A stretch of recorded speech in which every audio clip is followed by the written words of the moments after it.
Ah, ooh, there's a big rock.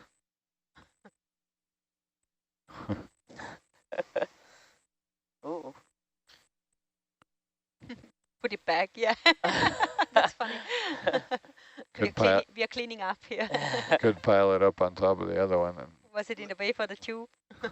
Like all those stone sculpture thingy that people do when they go hiking.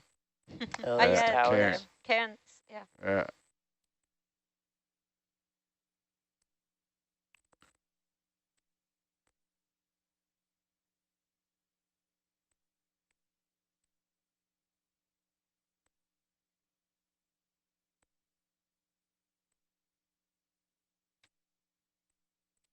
You're going into the rock.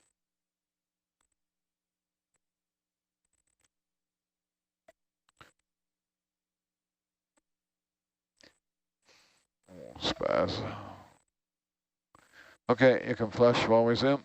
You can zoom in there a bit, Nova. We'll poke around here. So first I want to look at, it's, here, I should tell straight. Oh dear.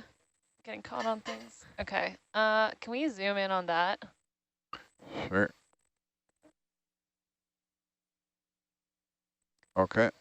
I'm trying to figure out what it is, and it's open, and so if I can see its feeding structure, that might help me to figure out what it is. Is that full zoom? It's not. This is full zoom.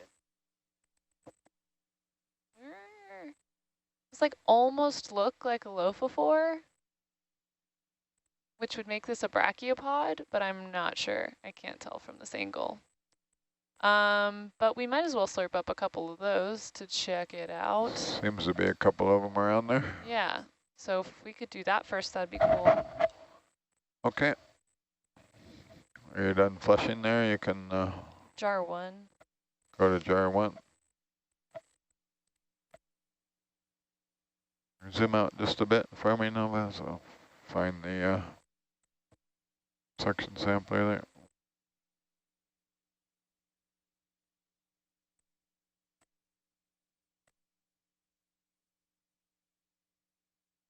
I think I'm stuck on the...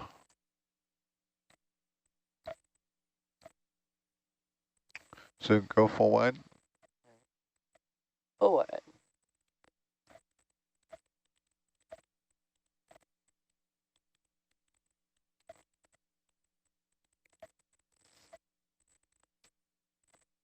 Sorry, I don't want to fly off the light bar there.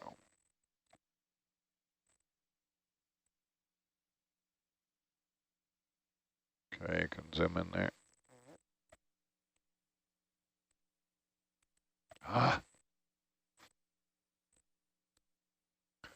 Okay, Michael, let's try 50%. 50%.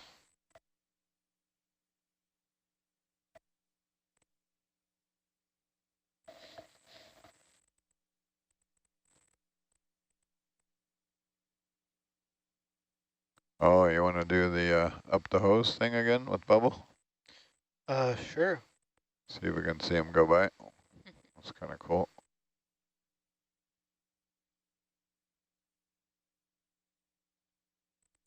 Oh, dang Nice. it, Still down. on. Stand Might have off. to smear it a little. Not the thing, but the, you know, the hose.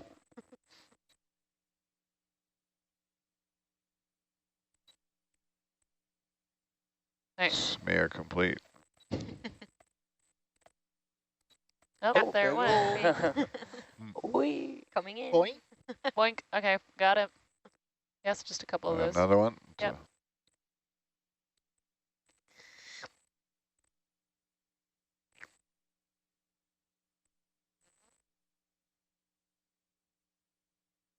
That's 2. Okay. Yeah, that looks like one. You're out of focus a little. Oh, sorry. Michael's out of focus a Oh, little. I was like, wait a minute. Sorry, I should have clarified. I mean, that's as good as it's gonna get. Really? Well, yeah, look at, like, we're in the dust. Look at Argus. Look how dusty everything is. You keep passing it. Like. It already went through. Oh yeah, that one went through.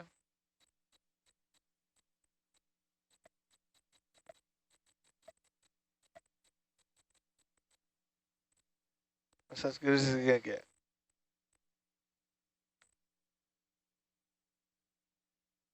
There's one more there if you want. Yep. Yeah? Yeah, please. And I think one more after that.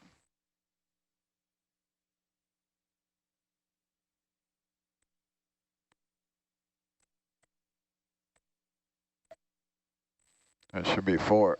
Yeah, just saw that one go up. Yep, that's 4 now. And then, yeah, right where you're, well, I can't really tell if that's one.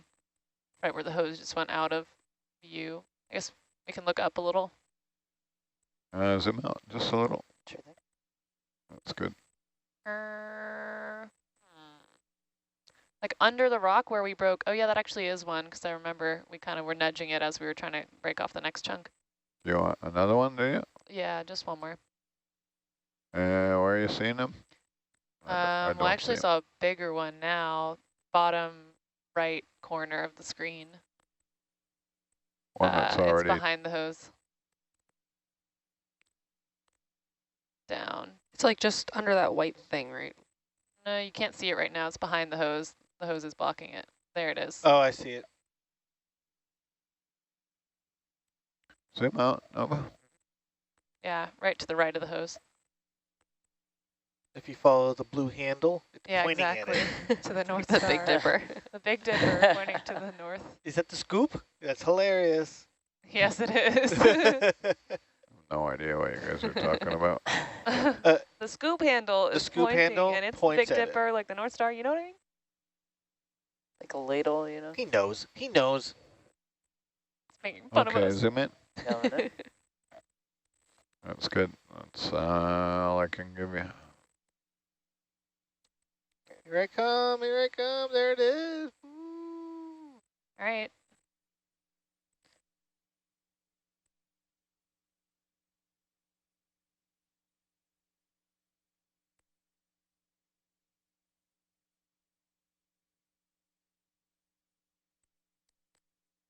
Come off Really there. Oh, stubborn.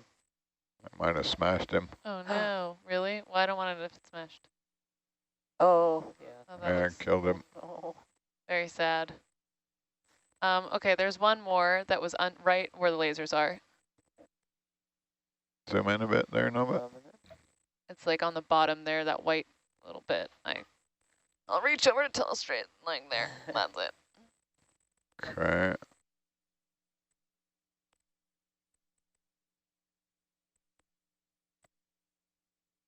Same jar, like? Yep.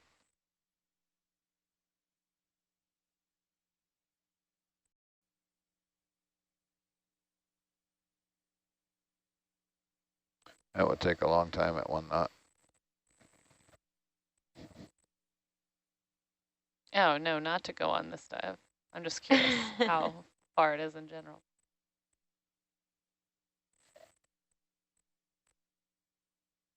Come to any conclusions, Annie? You're not on SPL. 33 nautical miles. 33 nautical miles. That's not that far. 3 hours.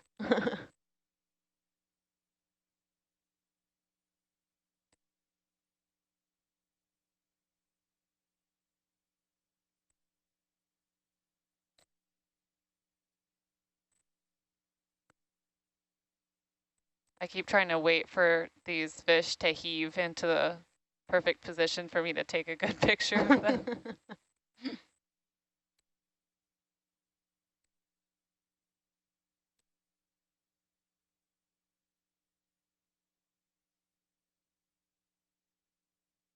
Or I guess Argus is heaving.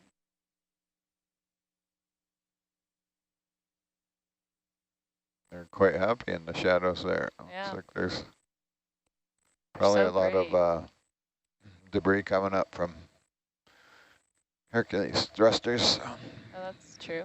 stirring it up. Do you think that if these fish are like diurnal feeders, that when the lights are in the deep, they are attracted to them because they think it's Yeah, daytime? totally. Then they overeat, and then they could screw up their whole schedule. We've had it where we Mess up their entire diet. we have to turn off the lights for a while, and then they all run over to Argus. Then we turn our lights on and get like 2 or 3 minutes of visibility, and then they all rush back over to Herc. They're so thick that you can't see. It's just Wow. like a fishbowl in front of you. Where was that? Oh, I know. It's been several times, usually in shallower water, but sometimes deep. Sometimes the, like the sardines, if they're Yeah. running, they'll start doing this circle around the ROV, so you can see them swimming by in front and back, and they're just constantly swimming through and eating. That's so cool.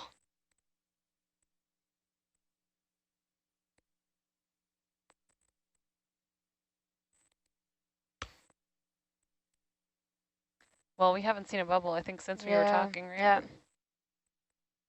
I feel like I want to give it another 10 minutes and then think about triggering and not having the perfect sample.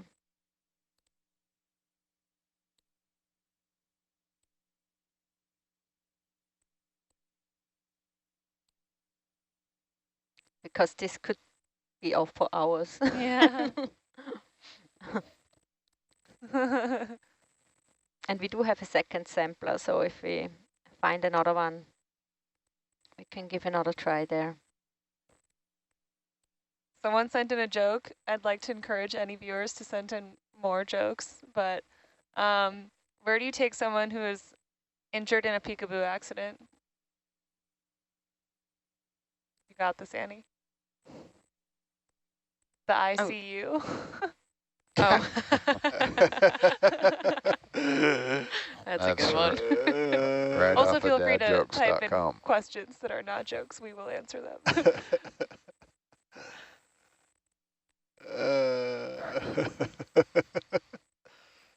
Dumb. That's That's great. Where will we go after this sample? We're going to take some Niskin samples here, and then we try to see how soft or hard the seafloor is. So if we actually manage to get a core sample, and we'll see if we also can get some carbonate. Ah, so the usual. So we will hang 1, around 10, a little bit longer 25 here. core samples. Right. All right. So we're not going to get a second gas here then, huh? And not if this doesn't change, yeah. Are both of the samplers the large volume? Yes. Oh man, this is harder than I thought. And I'm guessing we won't take a 25 meter down current Niskin, or we already did that one? So we did a set of 3 Okay. at the different site. Right. So we do have another set of 3 empty. 1, 10, and 25. Got it. Yeah.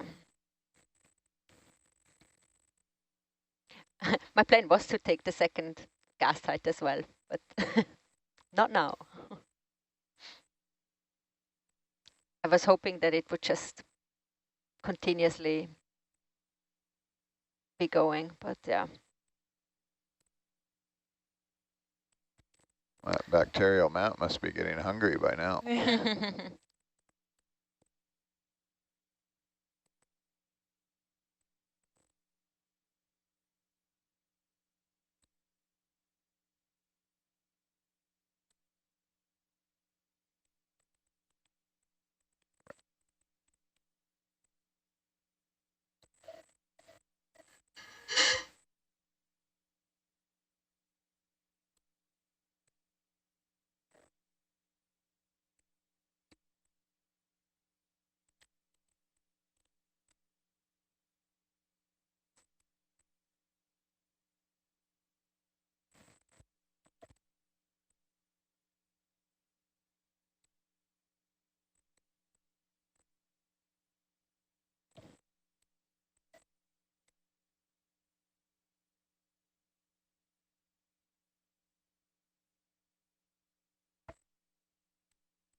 So how bad is it if we capture some liquid along with the gas? Is it a lost sample? It's not lost, but the quality, so the error in the calculations is way bigger because we are adding the gas that is in the seawater to the sample.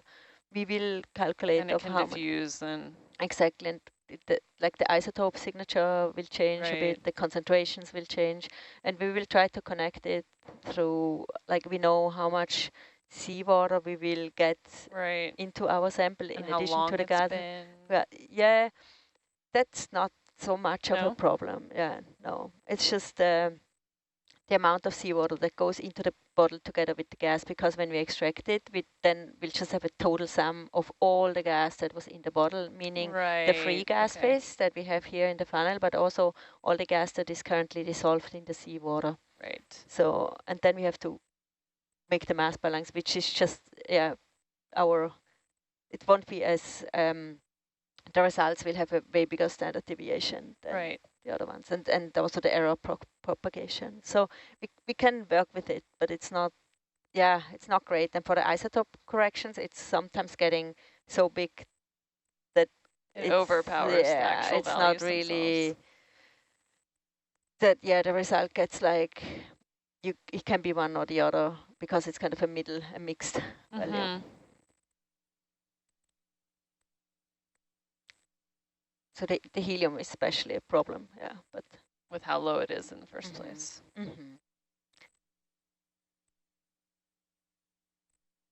But I think the total gas composition we can still determine with the corrections. Yeah.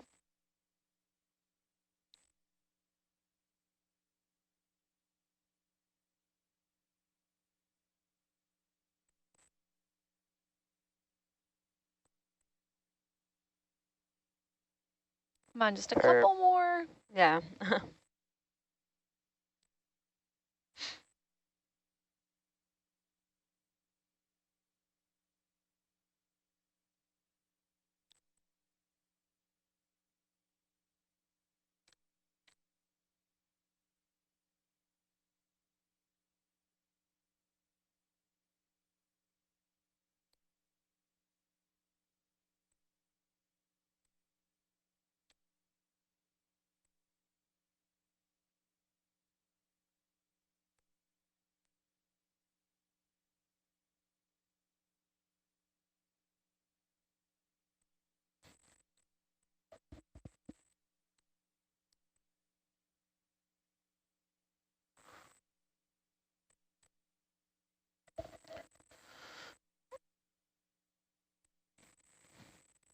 Roger.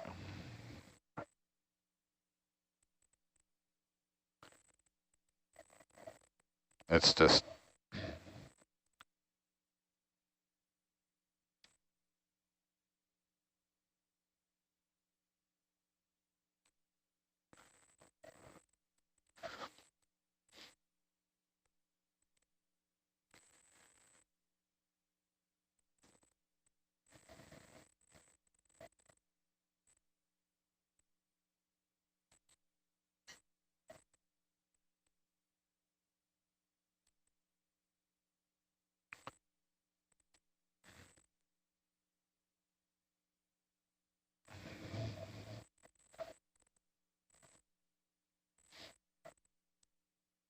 What kind?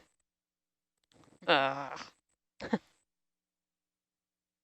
gotta be raisin. Oatmeal raisin? Actually?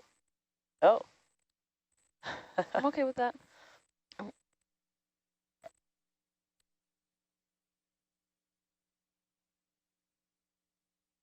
man.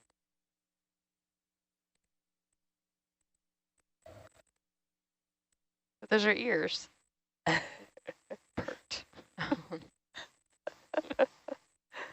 Goal.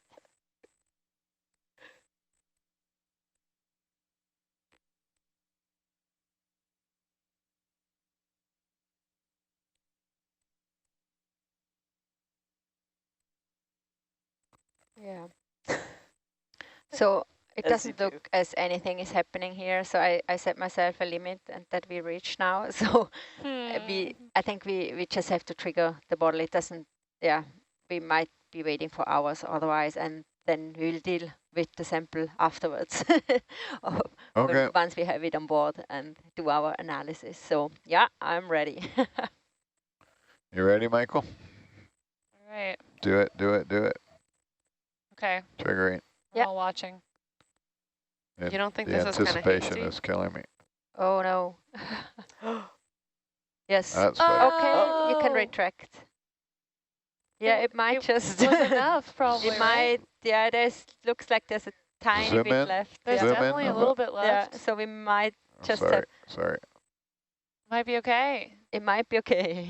Yay. So the little tubing sticks out a little bit, so Yeah. it may or not okay. be, it might just be the rest, like around the tubing. see what you're that is, saying. yeah. See if I can We have center like it a up little there. dead volume going on there.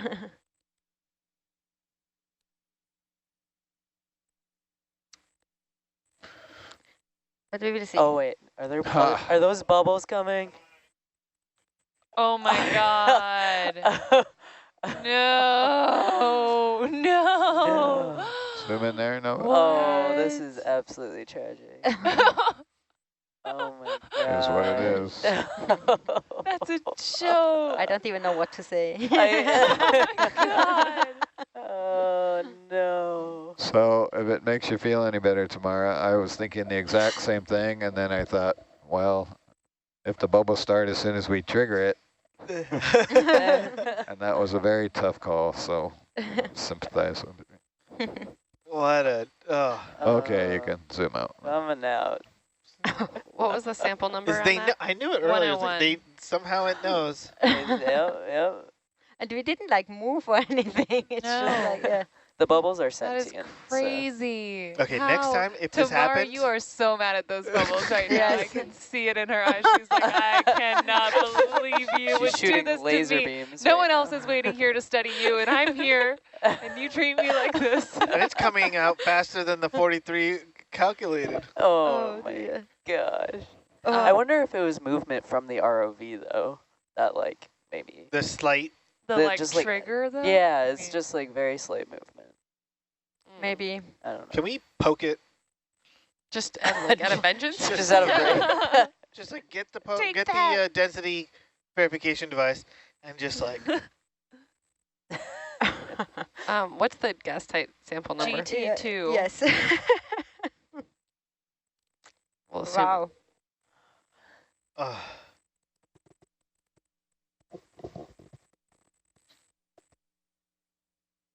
I thought I would be clever and stash this in the milk crate for a while, but I don't know. Or, I mean, one of them we have to store in the bio box, I think. And this. yeah. What do you think about just hanging it there for a little while? Ah, okay. You okay with that? Well, I don't know. I mean,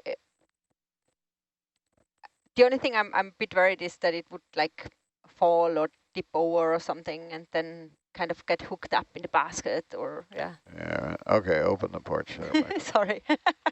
Don't want to change our operational mode now. Yeah. you know, you brought it up last watch or the watch prior, and the divider is still in the bio. Why is that?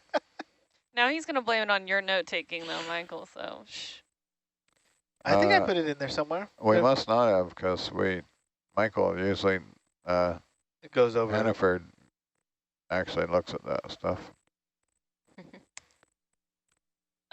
We're not leaving a marker here, are we? No. Not for these bubbles.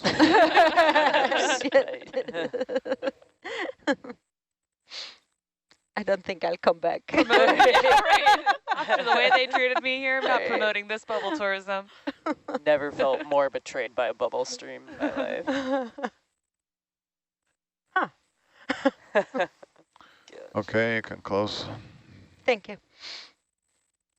Oh my You want to do a gosh. core tube next? Was that okay? Let's take the Niskin before Wanna- we try stir up Did you want to the adjust that seafloor. or leave it as is? 'Cause I don't know if that big one will go any better. Turn on the porch light for a second. It's probably okay.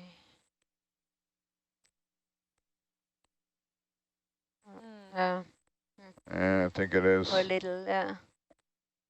Have we put it in there some other way before? No, I don't think No. so. I think Sometimes they that's slide in a bit more, and yeah.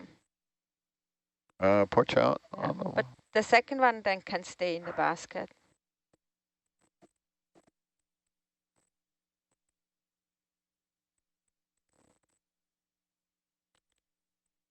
just kind of tap it. Yeah, see if it will slide in a little more.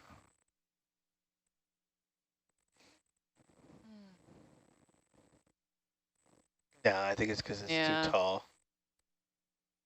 Yeah, it's not gonna happen. Nope. It'll be nice to be able to close a little more because it really limits our visibility. That funnel doesn't look happy.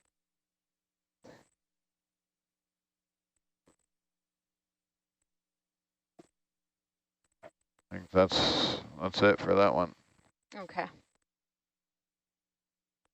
Well, it's a little better. Not so bad, yeah. I still can't believe it. Yeah. I can't either. That's ridiculous.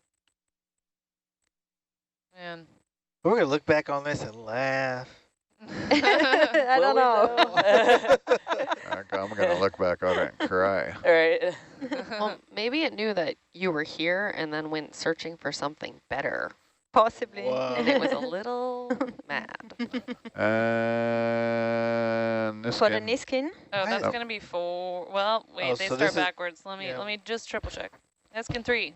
This skin 3 will be this one. And we'll float up 1 meter, right? Yes, correct. Look at the fish. Look at all these fish.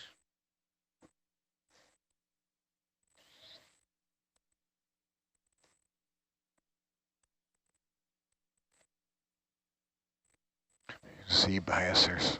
I don't.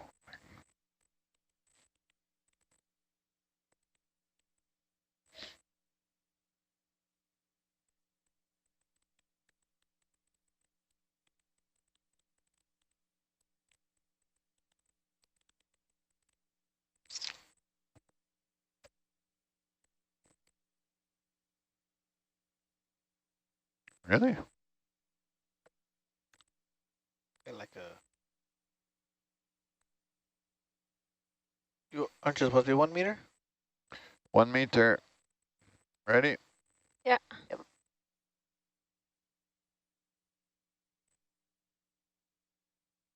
Triggered. Thank you. 102. Now we go up to 10, right? Thank you. Yes. Coming up.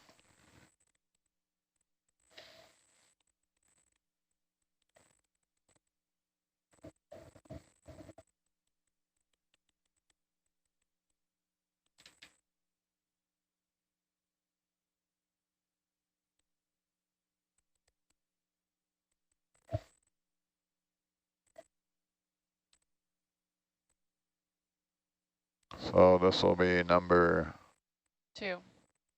2. Yep. Yellow one.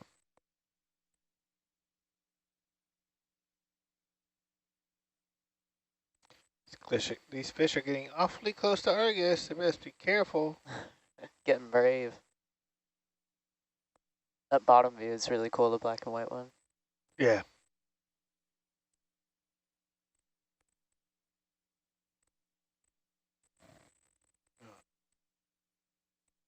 Can you bump up some gain on that?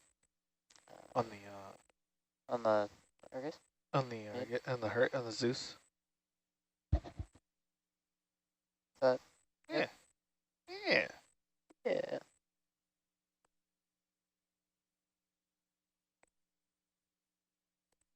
It's like a good Nautilus Herc Noir cover. It's very eerie. The grain doesn't help. Makes it Yeah. more eerie.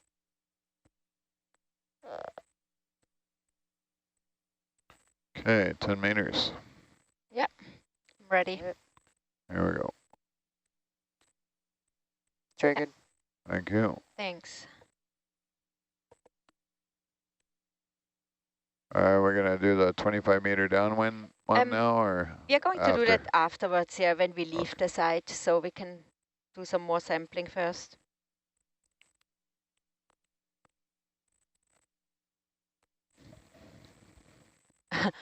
And when I say do some more sampling, we will see Get if a we rock. actually, yeah, get a rock and see if we get some cores. Probably not. Coming down. You'll try. We'll try, yes. Yeah, I'm sure these rocks are going to be a lot more reliable than those bubbles. They probably don't get it. We had actually the watch before we sampled a rock, and it was very hard to get it off.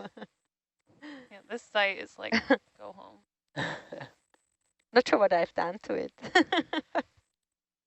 She's just trying to make your bubbles famous. Right. God, that's some comedic time if I ever knew one. I really think it was the subtle movement of the ROV. It does make a difference, yeah, when Yeah, we it's totally move, but possible. yeah. Right. But when we move on purpose, then it's kind of the danger that we lose Right. Then you lose dump out everything that everything. exactly. Yeah. Yeah, we were talking about it back Yeah. here, but Yeah. It's like, gotta roll the dice. See any rocks you like, Kurt? Yeah. All of them. All of them. Love a good rock. Maybe some break. of those, There's the white there's one some there. smaller ones on the, like already broken off on the bottom now. Yeah, but then we never really know if it's really from there yeah. or not. But yes. Oh, you want to break one off? Yeah, Mhm. that's what I'm talking. But yeah, the big boulders, they are not in place. I think they got dropped by, they're probably from glacier deposit or brought in by a river. But I wonder if this piece here. These this big is ones, like, or you mean the small? I think the big one small. here, that's not in place. That's coming from somewhere else. Really? Oh. I think so, yeah. Might be able to break a piece off of this Interesting. guy here. Yeah, this thing right in front of us, I think that's in place.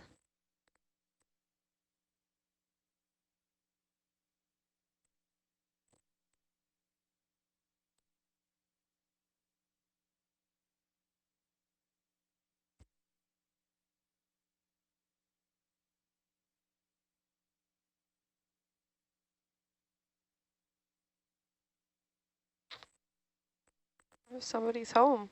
Yeah, lots of people home. Little crab, little star. Oh, it's moving. It's freaky.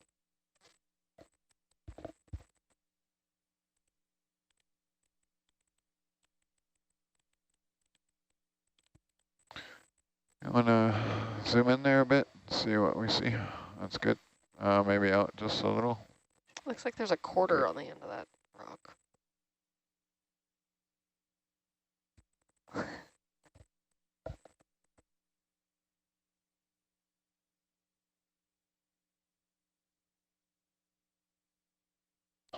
Oh, it's plenty friable.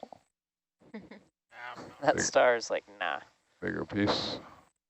Yep. I didn't think it would be that soft. Yeah, that came off pretty easily. Maybe it's just hot sediment.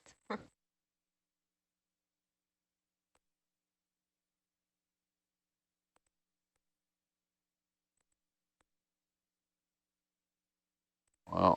Grab the density verification. Is that a piece that I broke off, right? Right. That would work, yes. That little guy there. If you can Yeah, is that, have two little guys, maybe. I think, is that one I broke off, you think? I think can't this tell. this one is one, but that one there, I'm actually not sure. Oh yeah, those guys. Yeah. That guy there I broke off. Yeah, Okay. that looks has the fresher Right there. part there. You can zoom in a bit more there if you want. That's good, thanks. There's a little tiny rock. Yeah, We need some more, but we can take this one and maybe break off some more. For all the needs. Yeah. Oh. It's really small. So what do you do with the rocks? Smash them.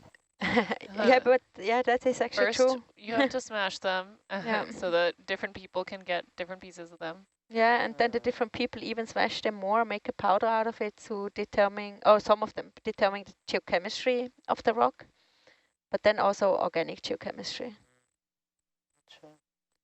Or something like Yeah. So that different people can get different pieces of them. Yeah, and then the different people even smash them more, make a powder out of it to determine, or some of them determine the geochemistry of the rock, but then also organic geochemistry.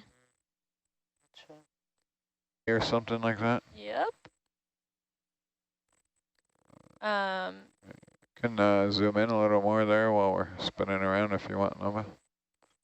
See what you see up close. Turn on the light for him, Mike. What'd you say?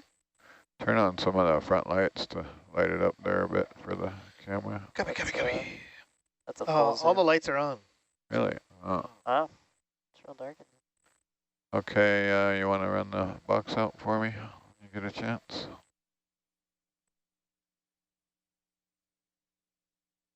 Ah, there's our core tube.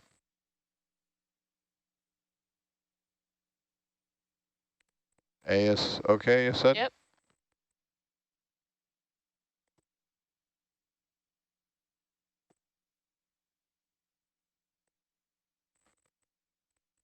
Might as well leave it open. I think we're going to try and get some more. Yeah.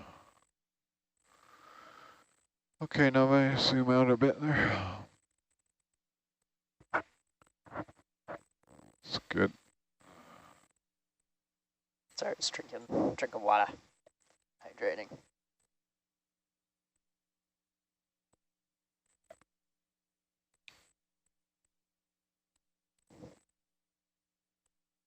Want to zoom in a bit more? Can do. Okay. See if we can.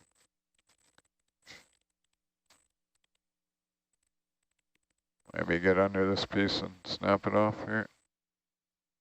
Kind of close.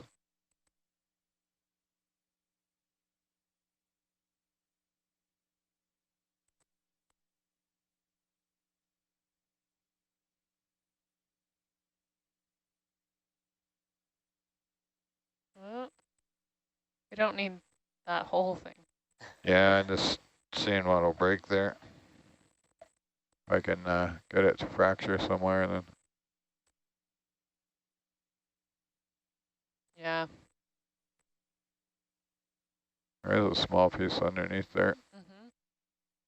Oh, that fell down. Oh, that Nice. could be good. You happy with that one?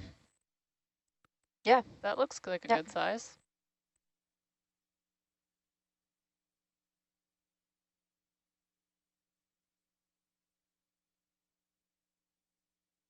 Okay, zoom in. Coming in. I'm not even going to have to smash them. I think that's one that broke earlier. Yeah, it definitely has the fresh Yeah, area that's here. good. Yeah. Definitely has the fresh Mhm. area. Say when? Yep, good. Okay.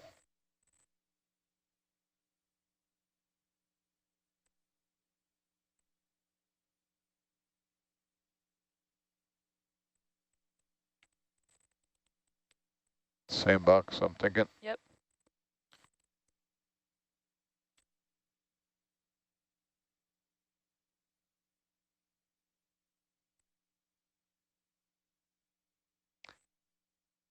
And then, is it a good time to sample some bio or? Yeah. Absolutely, Okay, yes. then we can do that in the same spot. So that's enough rocks, is it? Yep. I think so, right? Yeah. Okay, you can close the box and zoom out, please. Sample 104. Show Full me wide. you want some suction samples here, do you? Yeah, can we zoom in around on this rock a little? We've got going on in Argus, you're just I mean, they went away, but it was cool a little bit ago. Yeah, I do what I can. I know you were doing that on purpose. No, it's just super foggy, so like if I would have turned on the light, like it would just be like You have blinding. bait strung up the tether. See, I don't see why we don't do that. You know what I'm saying? Oh, that could be cool. And then like every time we recover. That's kind of the idea with the Nat Geo drop cam. We have been using occasionally a drop camera provided by National Geographic. And to set it up, you have to get out like quite a lot of fish, sardines, and mush them up and put them into basically like a slow release canister. And then we drop the drop camera off the boat, and it sinks to the bottom, and it hangs like 2 meters up off the seafloor, and then the bait kind of slowly falls out, and it films it, whatever comes to eat the bait. So that's the idea. We should get slow release canisters up and down the tether. I think we get more fish with light than we do bait. That's true. I don't know. They're definitely attracted to the lights on the vehicle too. Or both. Did you get it? Maybe the bugs are attracted to the light and the fish are attracted to the bugs. The bugs, the sea bugs. The sea bugs, yeah.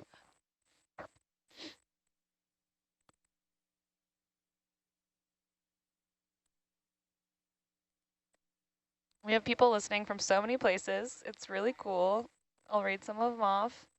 From Russia, Poland, the Netherlands, Israel, France, Germany, Denmark.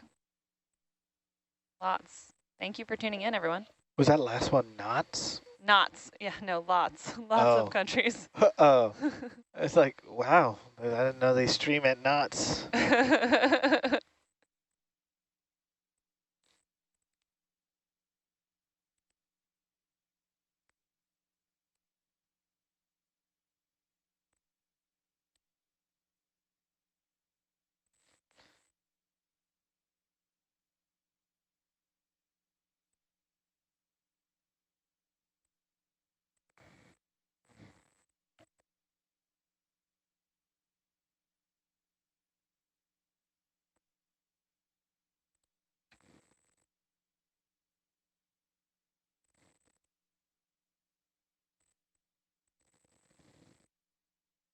We have people typing in the formulas that they'd be using to calculate questions we were posing. And I think what would we say is the diameter of these bubbles? I feel like this is a missing Well, that's like the first thing you would have to value. That's the first thing you would have to figure out. So Yeah. I was thinking about this out front as well, and I decided that I was going to go with the volume based on if the 200 milliliters was filling up in 1 hour. And then I know that, so we can, and then we know that there's 43 bubbles per minute, so we can try to determine. If you knew the time it took to you fill could make it approximately, then you could back calculate. But if we wanted to know how long it was going to take to fill it up, well, that's what you have to make some assumptions. Then we have to assume bubble diameter. Unknowns. Yeah. Couple. I'm trying to, like in my head, I'm trying to go through to see if like, is there a way, I'm sure there is, to calculate the the radius of a bubble, the size of a bubble, dependent on its majority chemical makeup and the pressure of what we're at. How about if it's 200 milliliters to the black line and it's half full already? Yeah, but it's not. It's No, not a linear thing because exactly. But it's half full already, so you should know that, be able to figure out that volume. Then how long is it going to take to fill up the rest of it? Yeah, but we're assuming that that right there is 100. Like. No, you have to assume that's not 100 milliliters because it's a funnel. Yeah, right. You just have to calculate the volume of that whole area, and then make it a smaller funnel based on the height, I guess. Or calculate the volume of that if that top part was a funnel that is already full. And you could come up with a theoretical funnel, 200 milliliters, and then That's true. half that, figure Right. out what that is. Then you have your Right. time and volume.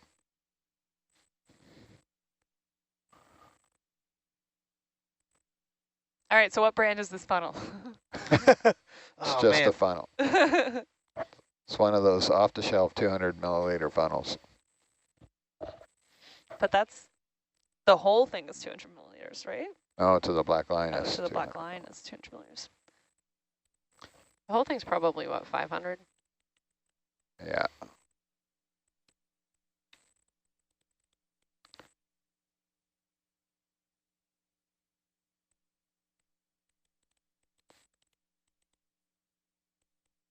There's got to be an app for that.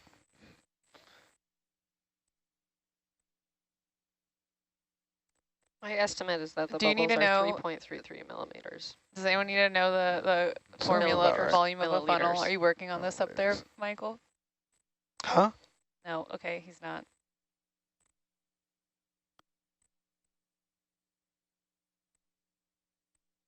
So you just times, or you divide 3.3 milliliters by 200 and you come up with a, oh wait, you got to put the, No, I divided 43 bubbles per minute by 200 milliliters per 60 minutes. And then I determined that that was 12.9 bubbles for 12.9 milliliters for 43 bubbles. all right. And then divided that by 43. Does that make sense? That doesn't make sense. 43 divided by 12.9 is what I did. Why did I do that? I Does don't math know. make sense? I should rethink about it. I don't know, but the world is listening, so no pressure. Well, that's okay. The world can hear you my talking thought about? process. I don't need, What are you doesn't need to be talking- right. What are you talking about? There's 148 meters of pressure. Oh. Didn't. Ha. What does pressure have to do with it? Huh? No, pressure is trying to like pick all the points in the multi-beam survey and also do the pre-dive and also get the ASCII grid and like also do it so that it's done in a manner that you don't have to repeat it all later. So it's recorded. Patience is sitting in the crane at 4 a.m. waiting for all of that to Okay, happen. it was 3 minutes late, which is closer than 10 minutes early to the correct time. So I would say that's an improvement in the record Sideways and a Blowing positive spin fog. on the situation. and a Oh, wet wow. bottom. Apparently there's a whole branch of science, of bubble physics. Oh yeah. Volume of a bubble. The elusive bubble physics. You got bulbous bubbles. I believe some people have made a career out of that. One of them sitting behind us. Yeah. Planning our next bubble adventure.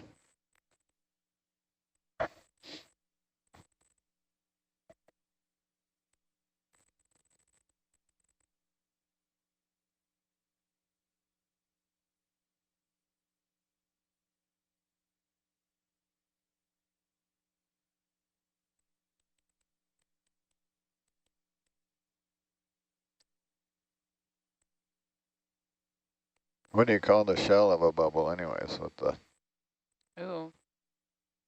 The surface? That is, I thought the shell is the bubble. yeah, right. I guess that is the bubble. Isn't, And the bubble is full of air. But is or the bubble whatever the it is, space? or methane? yeah. No, because...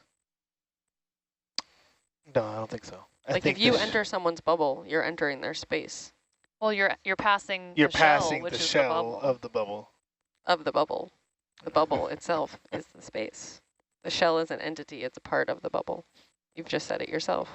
No, So do you have to the crack? shell. Do you have to crack the shell to get into a bubble, like you do an egg? Or You have to right. So when you say you're bursting the bubble, Bursting you're the bubble. bursting the outside of it. So it's Yeah. right. It's like an outside. Yeah, thing. but when you burst a balloon, you're like, what comes out of it? Oh The- well, now The we can bal- talk yeah, about but the a balloon balloon is is the the thing thing- that is you the- fill up. Is Yeah. the thing that gets filled. It's a balloon whether it's shriveled or whether it's big or. Because then you can have an air balloon. That's a good A argument. water balloon. okay, That's so true. a balloon's made out of rubber. What's a bubble made out of? It is dependent on the media in which it is formed. I see. Oh yeah, there you go. But what about if it's like a methane bubble versus a helium bubble? then it still, if they're both in oil, are they still the same bubble? Like a water Does it matter? balloon What's in the space? Their size would be different. Is filled with water. So like the thing we're putting before it is, I guess, telling us what it's filled with, right? So a helium bubble will be full of helium. Helium balloon, you know, full of helium. Which we shouldn't be doing because we're in a helium shortage. So it's true. And balloons also bad in the ocean. That too, yeah. Rhode Island actually just banned, you cannot have like planned balloon release events. Really? Mm-hmm. So people are obviously chiming into this discussion, and people are agreeing that the outside is the bubble, but they're also asking about hydrate. So here, or at some sites, there's this hydrate coating around the bubble, which contains gas, which may include methane, or I'll let Tara chime in. Is it still a bubble when it has hydrate? Yeah. So the hydrate is basically a methane molecule with ice lattice or water lattice around it. So that's how a hydrate one looks like. What was the question? It's a bubble with a shell then. It's a bubble with the shell. It's a bubble with an extra shell. So the question is, what is a bubble? Is a bubble the the outside, the thing that is containing the some separate internal substance, or is the whole thing a bubble? You know, both what's inside and the thing around it. So there's Tomorrow's like, I don't even go that far. Well, doesn't isn't the bubble just still the shell at the border of which whatever the gas, usually, let's say a gas, is between whatever the media, the hydrate just happens to form when it touches the water, and it creates its own barrier. So this hydrate bubble is always going to be gas, and then the hydrate, and then the water. Like you have air inside of a balloon, so you have methane inside of a bubble. Yeah, I mean, the hydrate skin is also protecting the methane from interaction with, or from dissolving out of the bubble. So the gas phase stays longer in the bubble if there's a hydrate skin around it, rises higher up in the ocean or in the water column, and transports more methane gas up into the higher into the water column. So, but as soon as the hydrate is gone around it, the bubble starts to react or starts to exchange gases with the surrounding seawater. So there's some nitrogen, oxygen coming in, and some methane is going out, and it dissolves into the seawater. And even if a bubble would make it to the surface, it doesn't necessarily mean that it's still full of methane. It could just be full of oxygen, nitrogen. So when we catch some of the bubble streams, they form the hydrate when they hit the funnel? Yeah, they basically, when they got caught by something, they form also hydrate just around the funnel, but there's still some pure gas phase in the middle. We can't see that. So do they form hydrates like that naturally when they're in the water column, or do they have to be captured? They do when so basically at the moment when they are leaving the seafloor and get into the seawater, that's when the hydrate skin forms. And then we see how they move upwards. They make kind of a funny movement if they have like a skin around it. It also happens when they have like an oil film or biofilm around, then they also move differently than when they are just the pure bubbles that we have here at the shallower ocean or the shallower area outside of the hydrate stability zone. Do you think so when we're watching the bubble stream come out and it's making hydrates in the funnel, it's already a hydrate when it's left? It's just the methane. Yeah, probably some of them have already hydrate skin when they arrive in the funnel, depending on how close we hold it. Yeah, that's right. But it's rearranging itself when it hits the funnel, and some more methane can build. Not methane, hydrate, now I'm mixing it up. So, I mean, the hydrate is it basically has methane inside and then a hydrate skin around, and the hydrate skin is a methane molecule with an ice lattice around it. So why does it form the hydrate when it hits the funnel?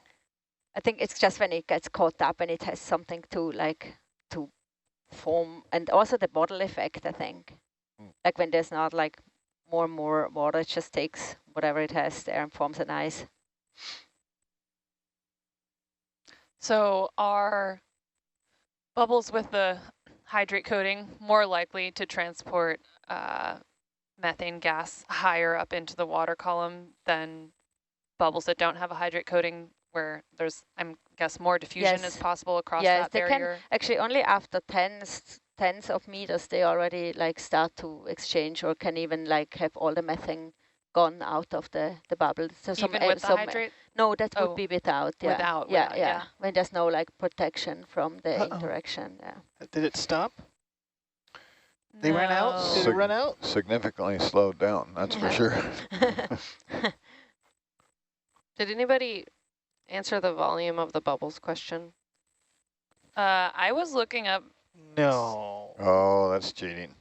200 mil funnels, and I couldn't find the dimensions on any of them to be able to calculate volume. I realized what I had done wrong in my calculations, and now I have an actual estimation. It's 0.08 milliliters per bubble if it fills up at an hour rate. Would that be? What is the assumption you're making on the volume of a bubble? Well, I'm making the assumption that they're equal in size approximately, and that after an hour, they will fill, the number of them will fill 200 mils. And then I'm going based off of 43 bubbles per minute for an hour. So.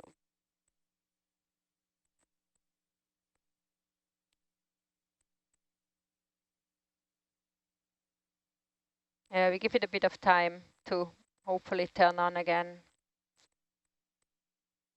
I can feel it building right there below the surface, so we just can't see it.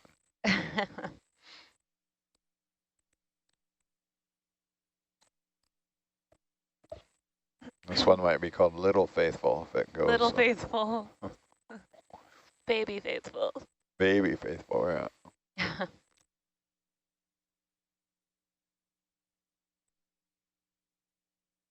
Did you read any of the stuff about the guy who studied the, what are they called in Yellowstone? The geysers? Where Old Faithful is, the pools there, the warm pools. That's where our vaccine base came. Oh. I think I did read something about this. Are you talking about? Or not the vaccine, the ability to do the, what is it, the test we do with the, where they can grow the culture in the dish there under, they heat it up super high. All that. Like culturing extremophiles, or? Oh, I forget the words of it now. What's the COVID test they do? That's PCR? Yeah, so that tech came from the guy who studied the pools there in Yellowstone and the stuff growing in there at high temperatures. I'm looking into it. Anyway, just got a message from Jens Greinert from Geomar, and he says 0.08 milliliter is a 5.3 millimeter diameter bubble, so that's a very likely number. But he thinks that they're a little bit smaller. So he's super experienced with like work with bubbles. So he would be the person to ask. Oh, that's cool. So he's guessing that they're 3 to 4 millimeter big in diameter. I'm seeing here in the science chat. Thanks for tuning in. That's awesome. If you get them lasers on them, get a reference size.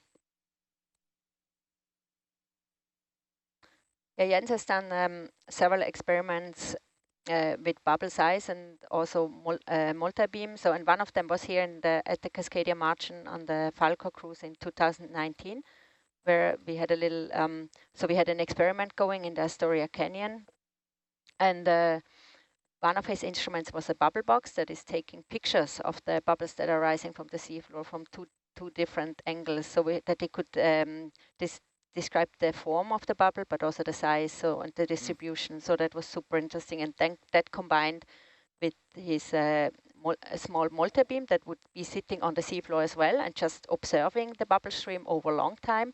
So that's a way to be able to calculate the flux and how much actually gets released over time from the seafloor. What was the small multi-beam? Was that something they manufactured or it something? It was on a tripod. I don't know which company it came from, but it was sitting on a tripod at the seafloor.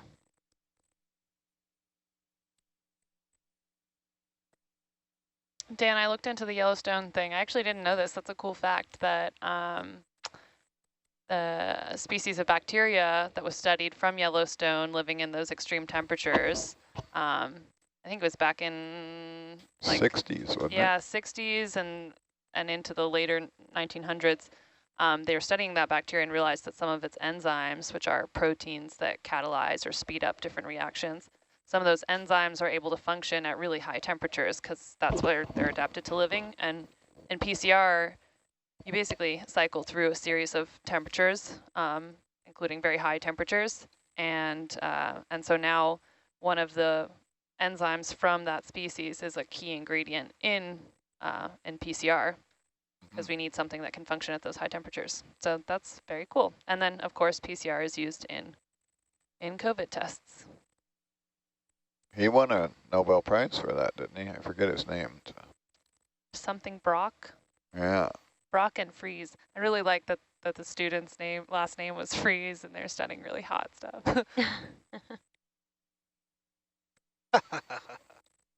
Yeah, it started out as kind of a fringe science thing, I think he was doing, and he wound up.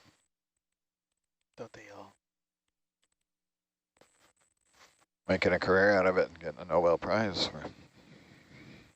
I think the person who invented PCR, Carrie Mullis, was someone separate from that, and they did win a Nobel Prize for that. Let's look into Brock and So it was a separate person using their research. I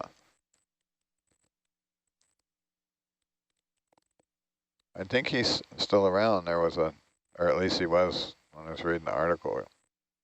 Some pictures, black and white pictures of him poking around Yellowstone back in the 60s. Yeah, that's cool. Never been.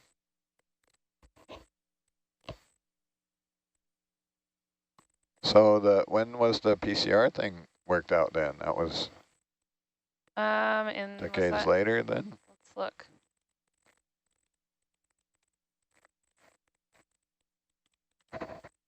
This is fun because I haven't lived in a time when PCR was not a thing. I think it was in 1980s, in 1985.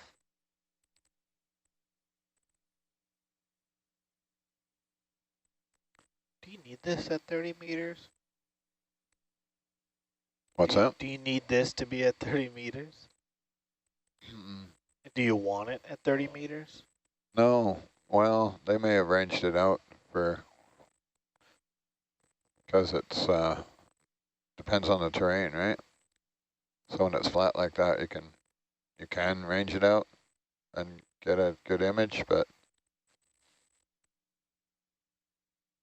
when it's real rocky like it was yesterday, then you want to reduce the range to paint a good picture. You're trying to get a profile of the cliff in front of you so you know how close you are to the rocks, as opposed to looking for something that's out in the distance.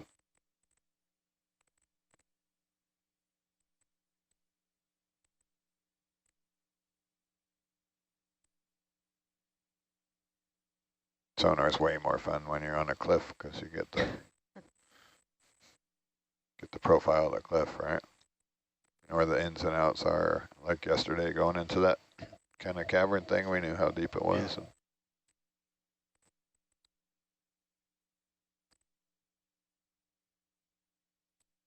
We're shallow again, so I guess we really have to wait for it to fill up because it sucks up quite a bit then when it... I mean, so the black line is at 200 milliliters, which is a little more that the bottle actually takes. So we do have a bit of... It does squeeze up a lot. Yes, exactly. So I think right now we would probably still get a little bit of water inside. Yeah. I mean, the 200 mils or the line, the black line, that's when we are safe for sure. Right. But I think we could probably trigger it a bit earlier, but right now I think it's too early. Yeah, it's a question of patience here. Yes, it for is. everybody. Okay, we got plenty of stuff to talk about. Yeah, yeah, apparently. If anyone knows what, I mean, of course, now I'm going to bring them up. They're not there. What the fish are in Argus Cam, chime in. 'Cause I don't know. Shadowfish. Yeah, just shadowfish. They're kind of orange. When they're up closer, they're orange with sort of like brown spots. Before we've seen rockfish and canary rockfish. Canary rockfish. Let's look at that. But I don't know. I think Isn't it a spiny head something? Not those ones, I don't think. But thorny head rockfish Thorny head, are a that's thing it. that we The see orange, frequently. the orange guys. Those, yeah, they're the reddy orange. These are different though. They have different sort of brown details on them. There was one of the orange guys here in the bubble cam for a while. But there's a bunch of different ones of those too, right? Of which ones? The thorny heads. Thorny head, there's long spine and short spine thorny heads, and you have to look at, I think it's like the third spine back or something. You can tell if it's longer or not.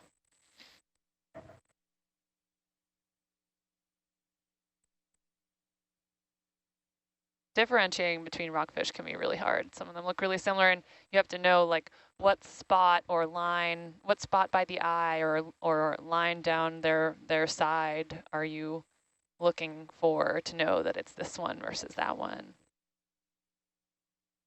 Yeah, even if you have the decoder ring pictures and yeah, totally glorious color in front of you, it's still not straightforward.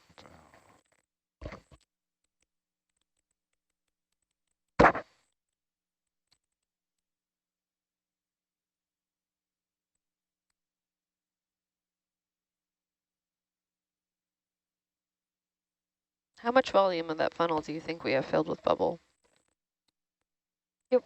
In total? Right now. Right now, I don't know, 120 maybe, 110? Okay, thanks. I'm guessing. I would I'm like loving this map. I would say it's somewhere 2/3. But then I say east and west too. Other people say 092.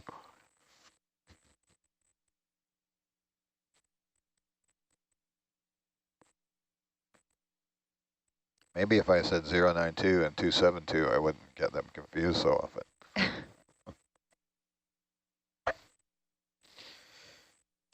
I write down all the numbers I'm going to say out loud so that I read them correctly. Cause it's really? Easy. Yeah, anytime I put in a step, I write them down first. Yeah, because like the first time I was in the seat, I flipped numbers. Yeah, it's easy to do. I also flip them sometimes because English is the other way around than in German. Yeah, oh my God, in German. And no other language I've studied is like that. So sometimes when I'm not focused, I'm flipping them. Like, oh no, that's the wrong language. Oh, I do that all the time, the other way around in German. Yeah.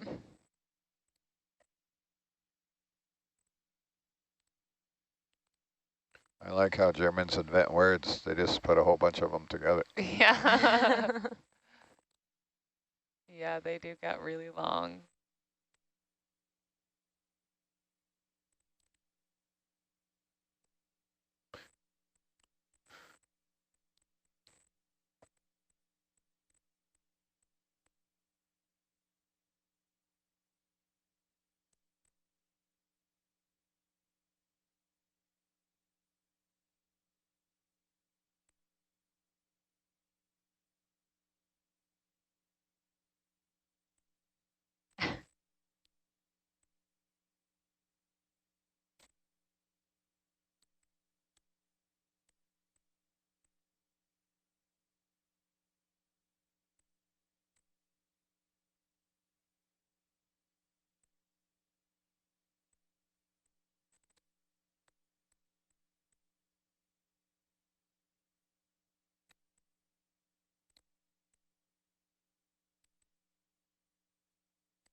These bubbles are really taking their time. Yeah, they're delaying our calculations. Yeah, right. They're throwing everything off. Yeah, that's the Making us look like fools on variable live. that we really can't capture. Nobody knows. Live streaming. But this bubble shrimp was holding off quite well compared to all the other ones we've seen today so far.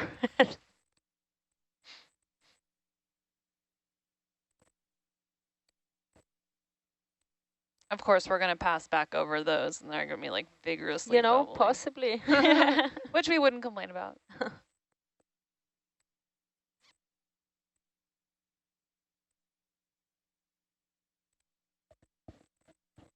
What was the result of the hydrate sample? We got some gas, but it was actually a very small sample, so it wasn't like the full one I hope to get. So I hope we can repeat it. But we did get some gas out of it, so that's a very good thing. So we can work with it. Nice. It's pretty amazing they got a sample there at all. Say that again, then. It was pretty amazing they managed to get a sample Oh in, my in God, that yes, situation. The position was like, wow. Yeah, I hope we can go back and probably look around and find a little bit easier access to the hydrate. Yeah, are we gonna go back to that area? It's definitely in consideration, yes. It was a fantastic cliff. Yeah, the weather needs to cooperate a little bit, but yes, I would like to, yes. To what, the last one we went to yesterday? The one where we collected the hydrate, oh, yes. Nice. All right, All someone, go those- ahead, Dan. Oh, no, go ahead. No, I was not going to bring up anything important, so please go. Me neither. I was just going to say that people are still doing the math. Thank you, everybody, for all your answers regarding our bubble math. I haven't checked this, but someone said that at halfway full, or at halfway down the height, it's 35% full. So I wish I could remember what time we were at halfway. But if it was 35% full when we saw it halfway, say that was like, I mean, it's probably not right, but say this was like 15 minutes ago. What would it be then? What would the time have been? I guess we don't know because the bubble stream slowed down. Yeah, but the 30-minute estimate that you're going with, that's really quite good. Yeah? Because, yeah, about 15 minutes ago we were like halfway. Yeah? On the edge, yeah. No, we would have to rewind the video and fast forward it. To the tapes. Instant replay. Yeah. Don't we have an instant replay functionality on the telestrator? That'd be awesome. We have to, yeah, we could make play-by-plays with the telestrator. Totally. With the little X's and O's on there. Yeah. Yeah, as you can see. This bubble took the long route. So it's in a process known as least action.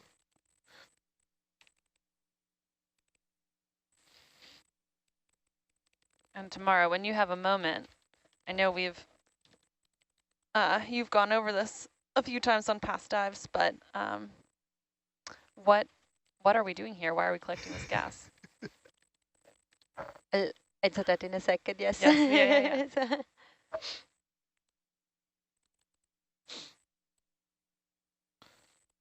Maybe we can trick it, like take the funnel off, and the bubble will start up again, watch.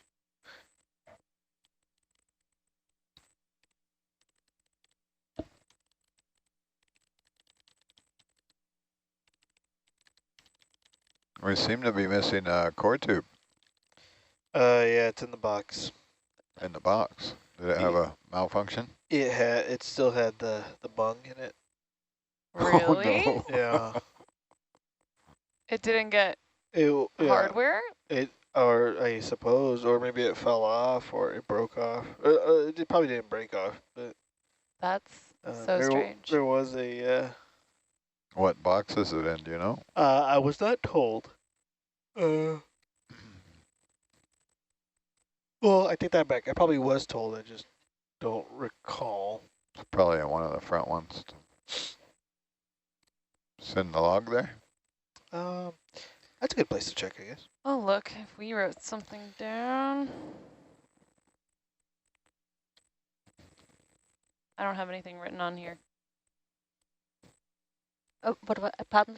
Where we put that cord it's tube? in the big compartment of the bio box. The starboard side? The one, yes, starboard side, and the one that is closer to us. To the front. What dive is this? Yeah. Okay, so it's in the starboard E. Roger. 65? Good that I was here, all the 8 hours. Yeah, our excellent log keeping up here in the ROV consists of gauge readings and defects. That should qualify as a... Okay, let's take this over here for a second. We rely heavily on our navigators and data loggers. Oh, well, there has nothing been posted on the 1865 log as of yet. It's barely even made. So no. We should make a note to check those, put them on the pre-dive checklist.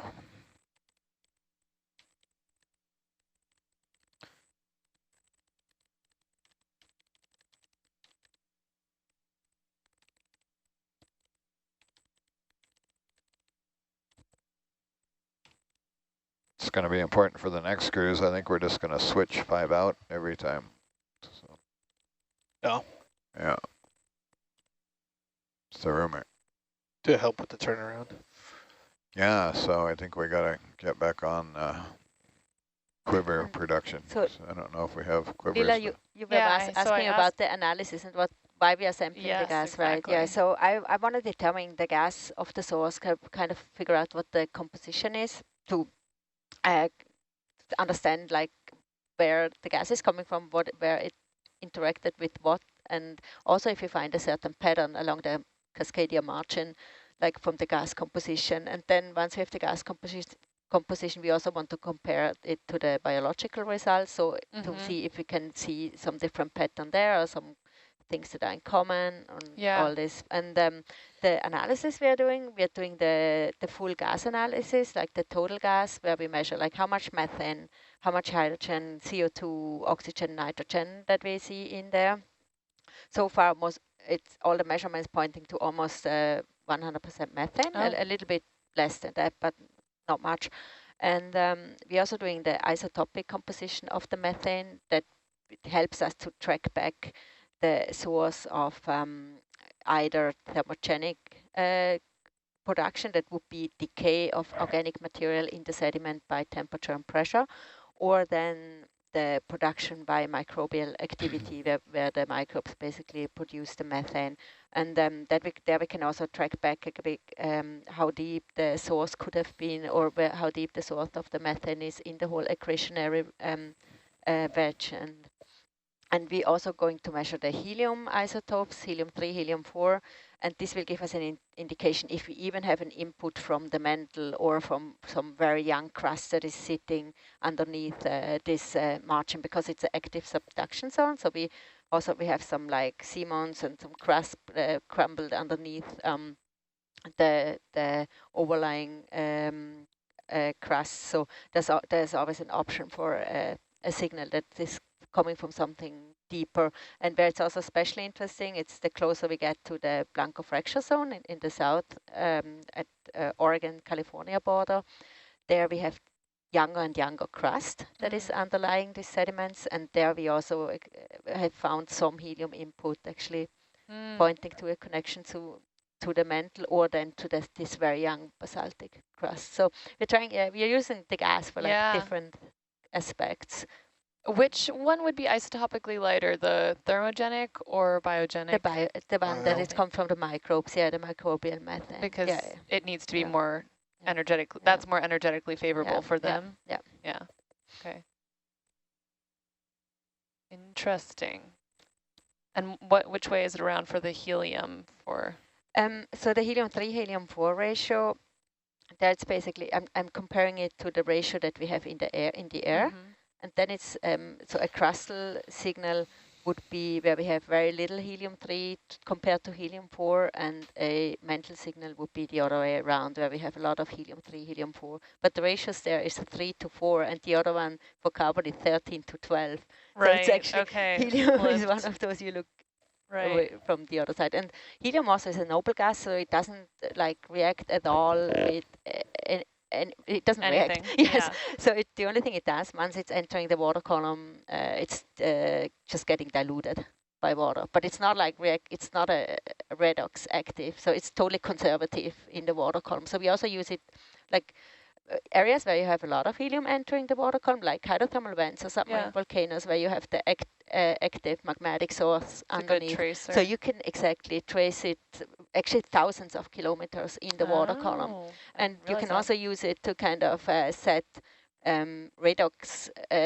sensitive constituents or components into relation to helium-3. So you can look at the ratio between, for example, methane and helium to get some information of how much the methane got used up over a certain time or over a certain distance in a plume, like things like this. And it helps you track the hydrothermal signal over the long distance. Gotcha. Oh, that's cool. But here the concentrations are too low. Well, I haven't really had the chance yet to do water column helium surveys in the area, but we also really only have found one geographical area down in southern Oregon where we see a signal in this gas bubble. So I'm not sure if I actually would detect it in the water column because it's way, way smaller than if it would actually be a magmatic input at a plate boundary where we are forming new seafloor, where we have hydrothermal vents, volcanic activity. There way more helium is getting out. Why is it that the helium isotope is different? I don't know why. I guess someone defined it like this. So just look at the helium-3-4 ratio and not the helium-4-3. But that also. But why is there more helium-4 There's a lot more bubbles in Argus right now. Or less helium-4? The helium-3 is a pre-model gas, so it's just degassing from the mantle. It's not produced anywhere anymore. And the helium-4 is a product from decay. So it's so that's still in the crust. It's still being produced.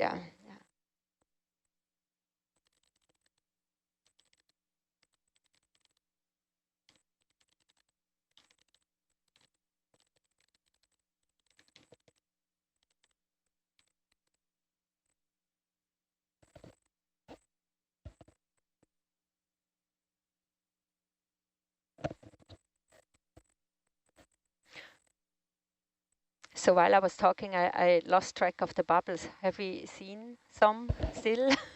Or is it very, very calm around here? Well, we haven't seen any since you were... since I started talking. Since you started talking, I don't think. Oh, no.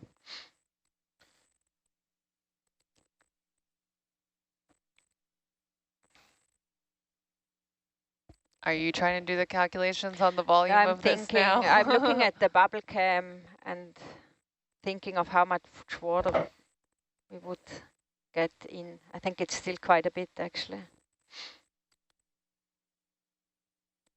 Yeah. But at some point, it's the only option to sample it. Right. I'm not going to empty it. No.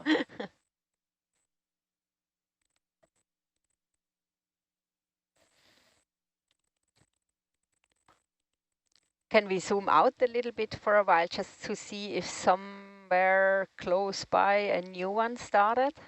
Sure. Without kind of losing the eye on this one. Roger. If possible. Yeah, we can. Come out what? Yeah, you can zoom in. Mike can look around with a bubble camera. That's full wide. So Michael spotted a few bubbles in Argus there. Yeah. Yeah, quite a bit. Yeah. Probably not so more because they're shy. Yeah. But. I mean, I wouldn't want to move. I was just like wondering if there's something. It's coming out somewhere else. Yeah, you know, like 0.5 meter next to where we are sampling right now. Wouldn't be the first time, so. Or whack-a-mole bubbles. Yeah, but I don't see anything, I think, yeah. And he's checking the sonar there. Yeah, thanks.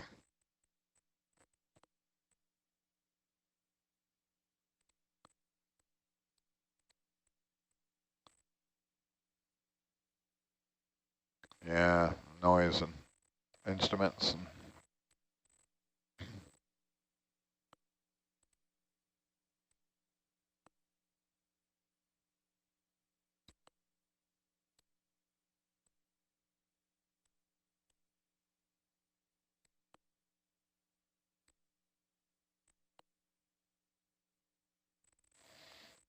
And I bang my head on it all the time, so.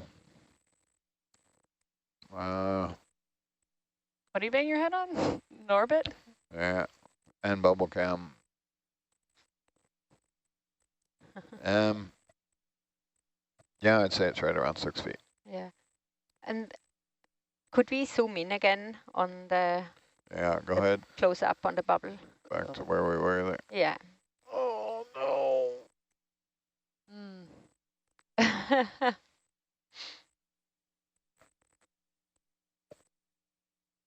Zoom out just a touch, Nova, so we can keep an eye on that trigger. Yeah, thank you. How far are we from the site we were at yesterday? Ooh, not very far, but I don't have the actual distance. We were still on the shelf, still at the Do you know that, southern Andy? southern Washington coast. Yeah. Oh yeah. Yeah.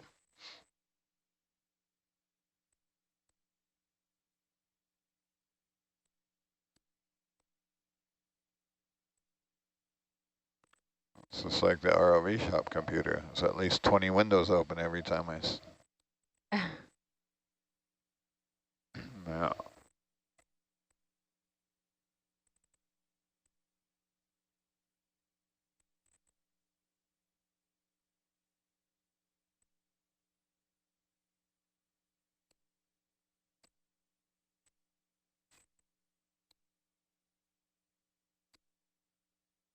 I don't know. Not on high pack, Annie. Or on a SPL.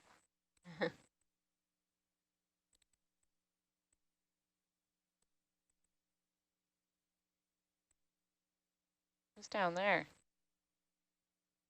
Hannaford?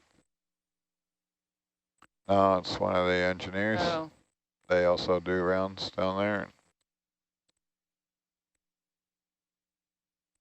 Make sure the hull of the ship is not filling up with.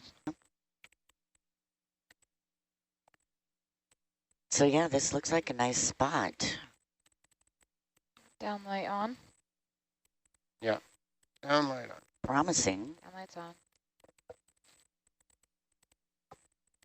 They Can you just zoom in a little bit there, Ed? Yeah, you got it. Okay, we're going in for a grab of this carbonate. Lots of sediment on the top. Little bit Yeah, look. shell hash around it. It looks a little bit worked. Yeah. It's kind of crumbly. Is it? Yeah. But then it won't let go. Right over here.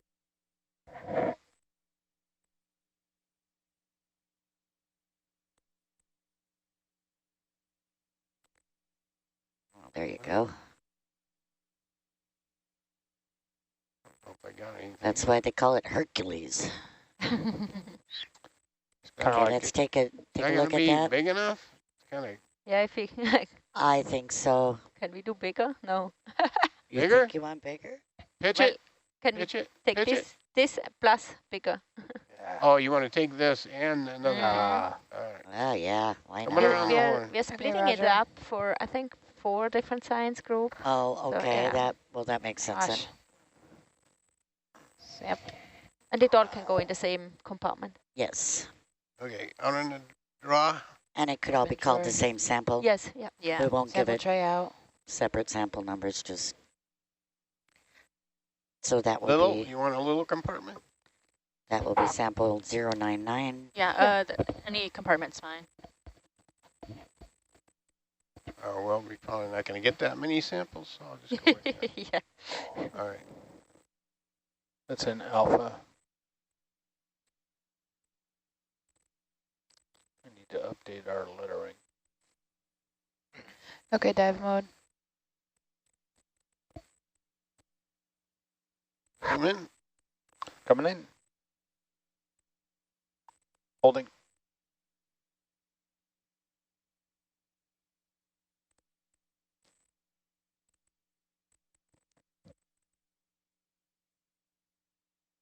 Okay, we're grabbing a piece of in Oh, look, place. Bubble came out. Yeah. Bubbles, bubble and Hey. bubble cam. Look at that. Yeah, go on in there and excavate some more. Maybe we'll get some more bubbles. Look at I that. gotta reposition here. Wonder if we just came down on top of it, if that would help.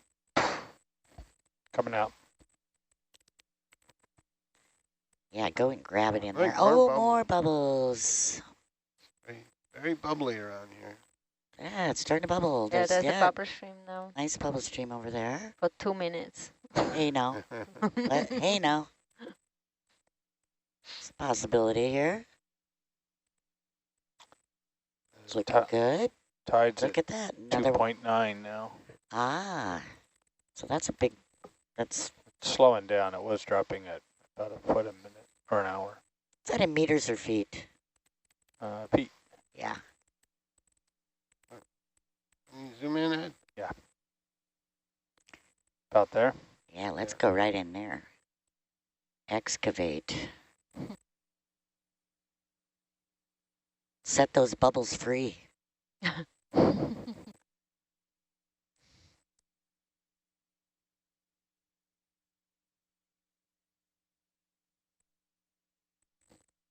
The physics of working in fluid here. Moving us around.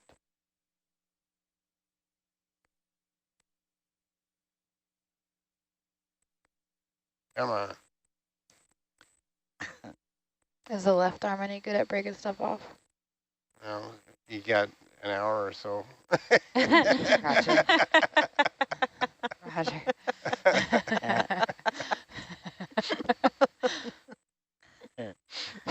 You mean the Magnum? Yes, the Magnum. The 0210 028. Yeah. Okay.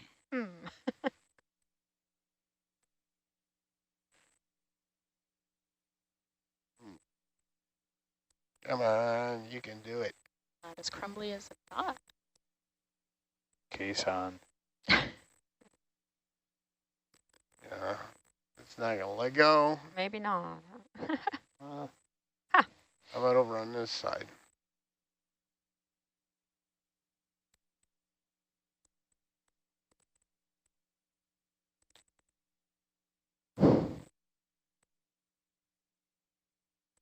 Definitely natural concrete. No kidding. Our Put that- gas tight there. How about that little knobby piece right there? Are you here? Yeah, Kinda. that might work.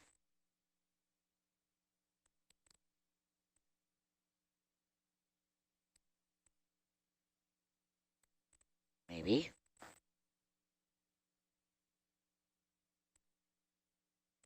Watch out for that gas tight. Yeah. That might actually be a living clam down there. Looks like it's shut.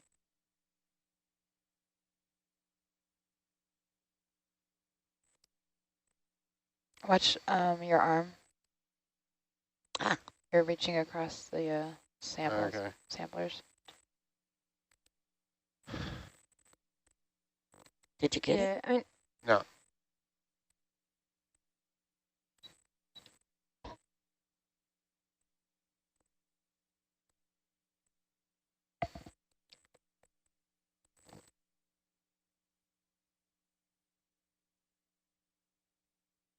if it's a mission impossible, then we just keep what we have and split it into smaller pieces. Zoom in, Ed? Yeah.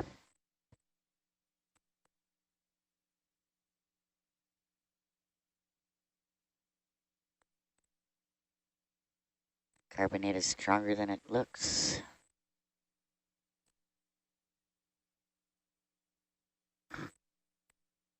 I kind of had an idea of what I was up against. Carbonate always seems to come in two forms, the bottom of a box of Wheaties and kryptonite. Yeah.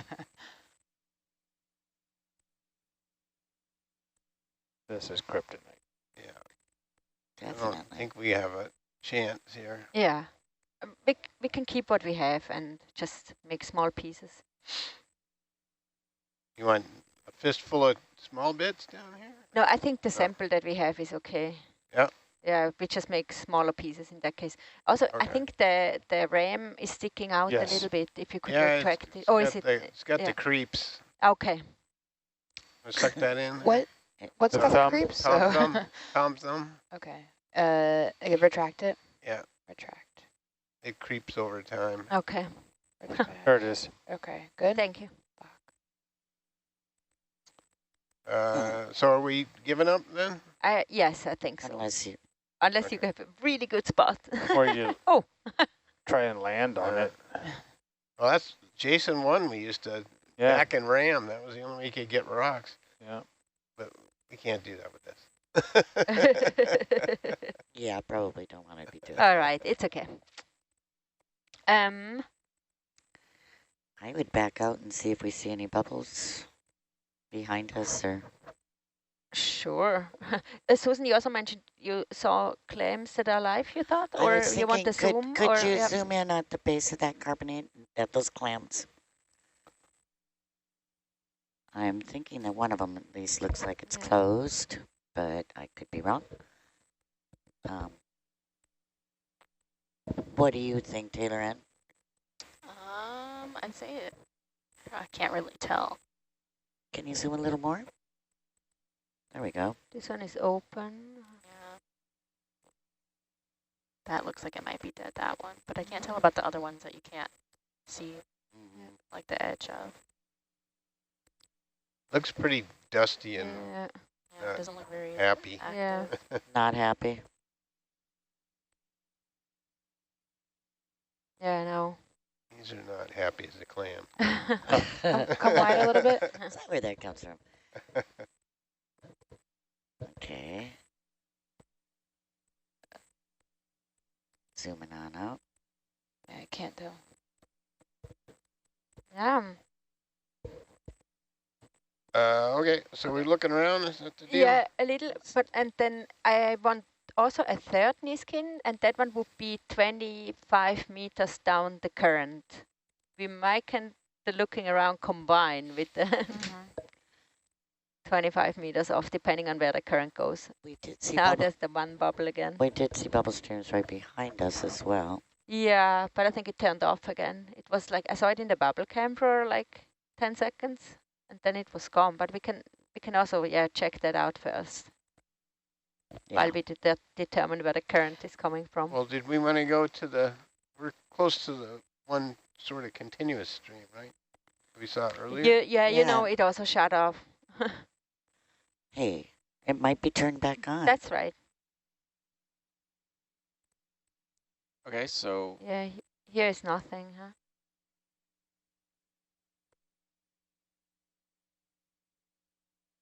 So, which way do we want to go? Yeah, the Niskin bottle that is 25 meters down the current. Okay. Oh, okay. So we want to know where down current is. All right. I'm just going to drift, and that'll tell us which way we're going. Sounds like a good plan. So we did see some bubbles here, but they have turned off. We saw a stream behind us, but Tamara thinks they've turned off too, and Chris doesn't see anything, right, in your... I haven't looked at the Norbit in a minute. Okay, yeah, I think that'd be a good idea. But, yeah, no, there's still nothing. Yeah, once we get the 25... How high above the seafloor would that be? Just 1 meter. Just 1 meter, 25 meters down. And then we have the whole set of the Niskin for this area here.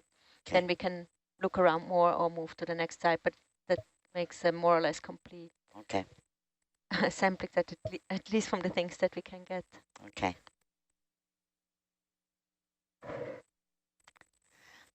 It's not possible to, obviously the mat is not thick enough to slurp it. Well, it would just be destroyed in when it gets into the chamber. Yeah, we would true. actually lose it, the whole thing. So it it looks wouldn't like stay. we're going 25 meters to the southwest-ish, right? Yeah, when we're retrieving some of the slurps off of ROV, you can see the broken up mat, just like little shards of it, or little shreds. But yeah, I don't think it would hold up very well. Yeah. I'm going to move Argus a little closer for that. Yeah. That'd be cool, yeah. So you just drifting, Bob? Yeah. Wow. Bridge nav, 10 meters, 200.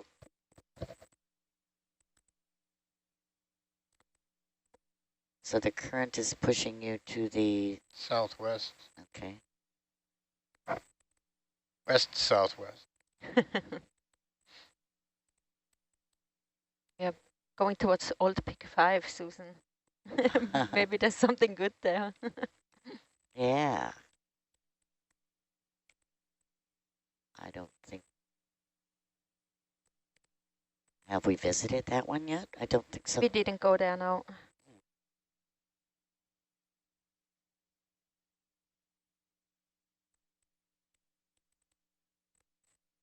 What was that? Oh.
How fast is that current going? Do we have any idea?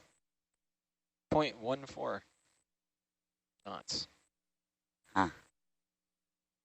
Good thing I can put that speed up. Yeah.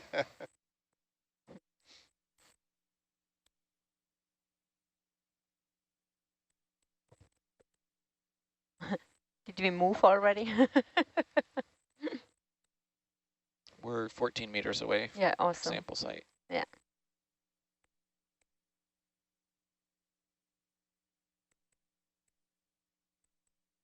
Okay, I'll get set up to pull the ripcord then. Pull full wind.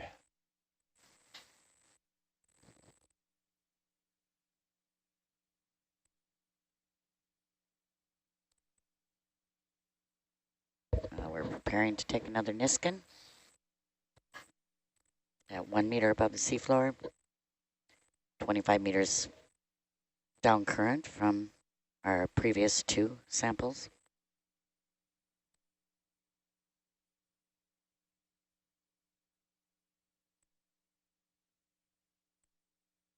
Turn that porch light on. Yeah.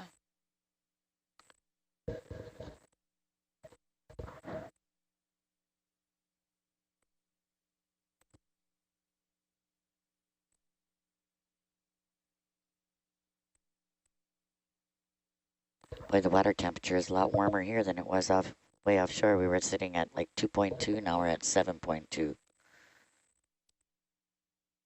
Celsius. Yeah, So there we about were 1,500 meters water depth, or 1,600 meters when we had the 2 degrees, yeah. You've got the blue one. Okay, But up here on the shelf, oh, I'm on the orange one. 5 degrees warmer, Not bad. which makes sense.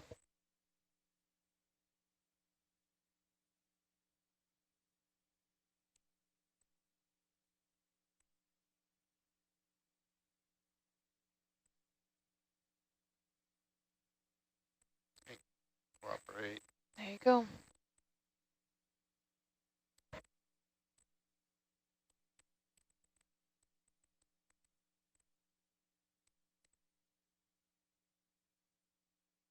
Oh, we need Changing to switch the cameras.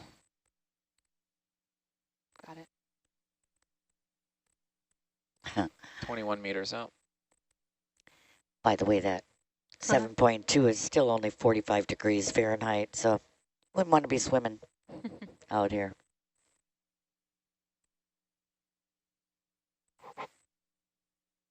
That's about what our surface temperature is in the winter. Yeah. Say when. 22 meters.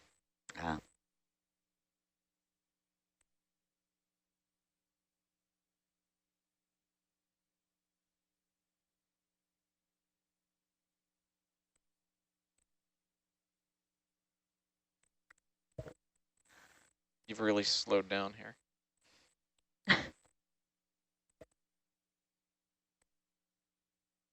Well, I did come down a bit, and that's kind of okay.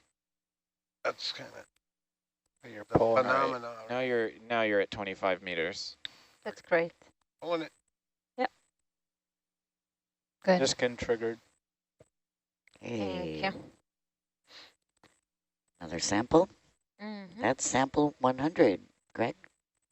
Yep.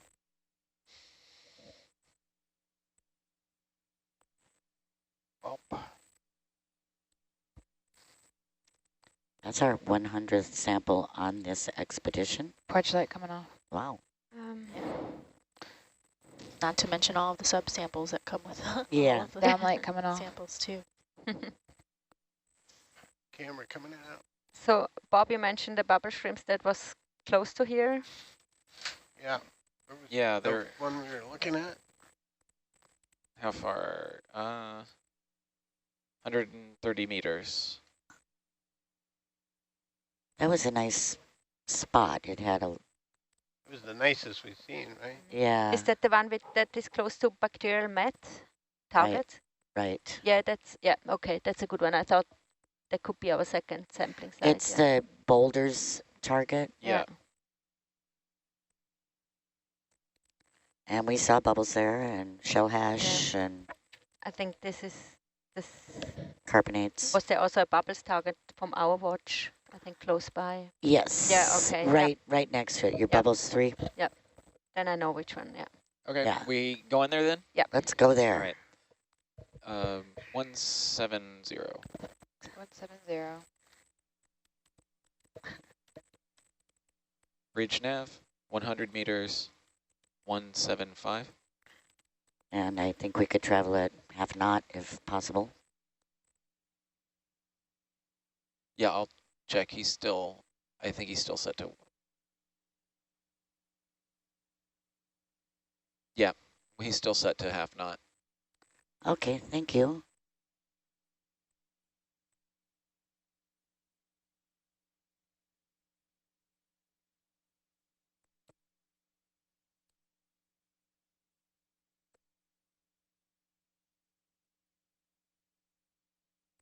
I got it up 1 degree in here. Nice. Hasn't made all the difference in the world, but it's 1 degree. Well, it quit blowing cold anyway, right? I took my fleece off. Thank you. Downright balmy at 67 now. Now I have only have my sweatshirt and another shirt on. Yeah, let's look at this. Holding partial. Looked like that was a good spot before at one time, right? Yeah. At some point. And it will be as soon as we leave. Yeah. All right, Argus is on the move, just so you know.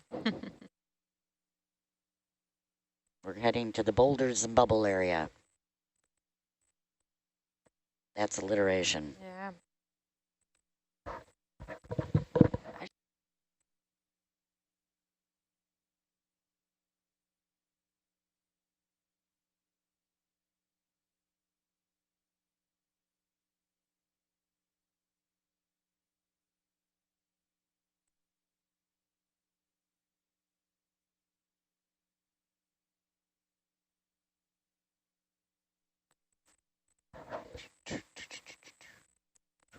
So it looks like we're about 125 meters from, 120 meters from our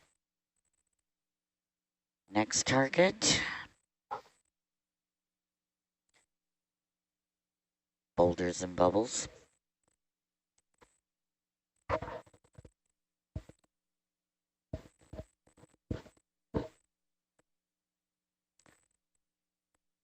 Traveling over some pretty uneventful seafloor here.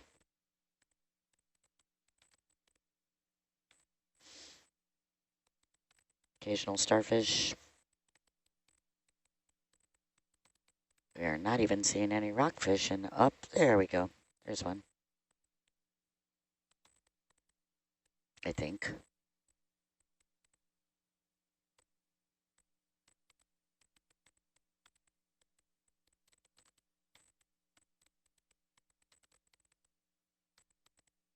Okay, some boulders here. Carbonates. Can tell by the white coloring. Covered with sediment. Brown areas.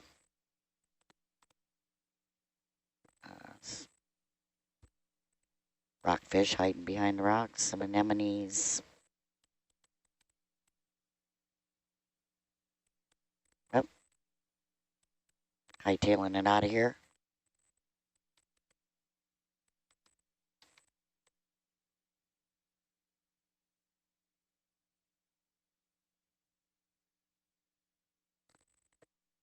We're hoping since the tide has fallen that maybe we might see some bubbles, be able to sample at this next site where we sort of started our shift over 3 hours ago. So we'll see what it looks like now.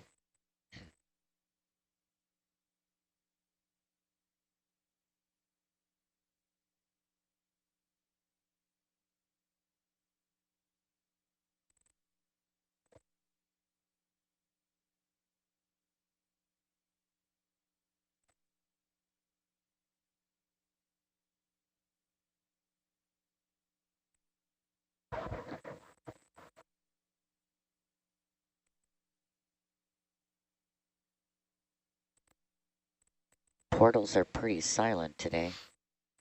We don't have any scientists. Could check the logging online in chat. or anything.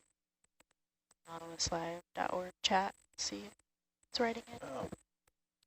It is Saturday in the world. It's Saturday? Whoa, it's Yeah, Saturday. I'm pretty sure. It is Saturday. Wow. Who knows? Who knew? It seems like I always send emails to the beach about some issue I need a bunch of people to work on, and then realize I'm sending it on Friday night. Mm-hmm. And you always know it's Monday because you wake up and you have a lot of 300 emails. Yes. Yeah. And it starts with all your colleagues in the EU and then just follows the sun.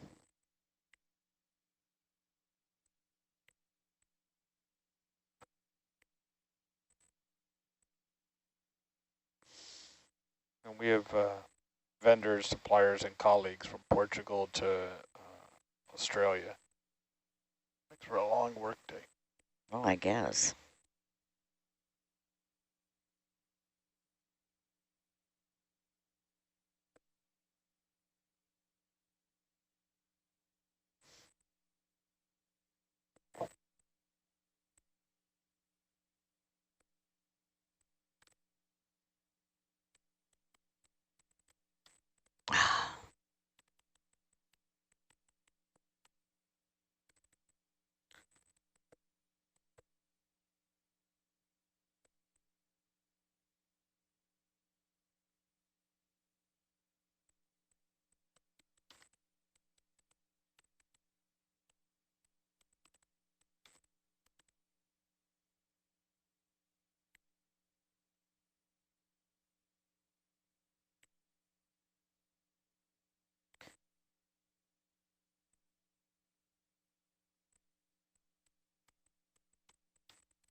I believe this is supposed to be our worst weather day Today?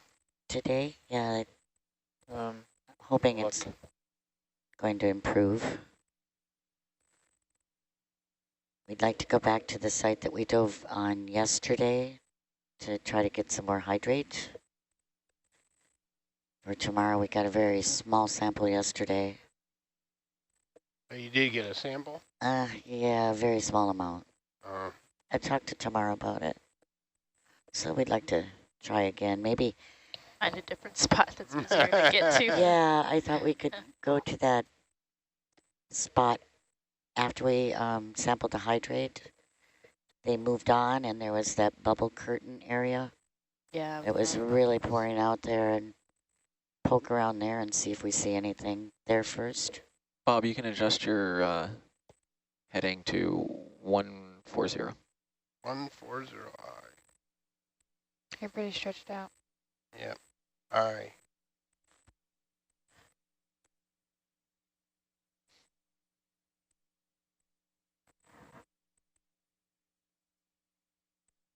Seen quite a few rockfish in the Argus camera.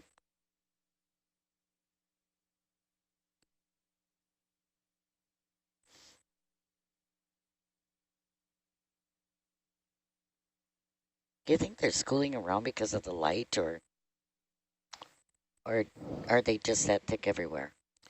It's hard to tell because I had the lights off to be able to see Hercules, so I don't know what they've been doing the whole time. Maybe they're just curious. Maybe. Squids usually like the light, but I don't know about the fish. Yeah.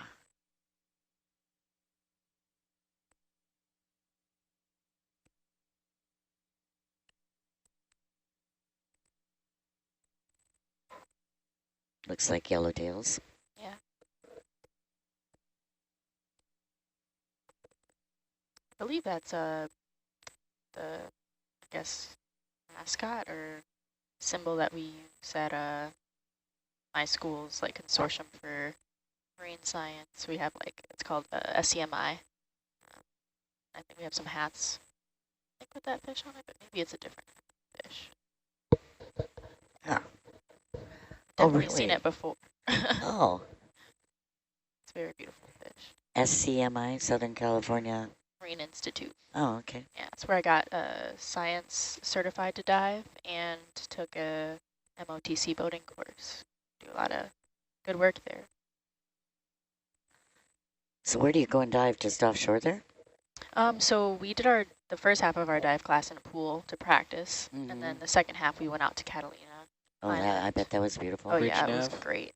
15 meters, 180. Hard work, though. Like diving every day for 2 weeks straight. Oh, I bet you get tired, yeah. And hungry. Oh yeah. They fed us, thankfully, 3 meals.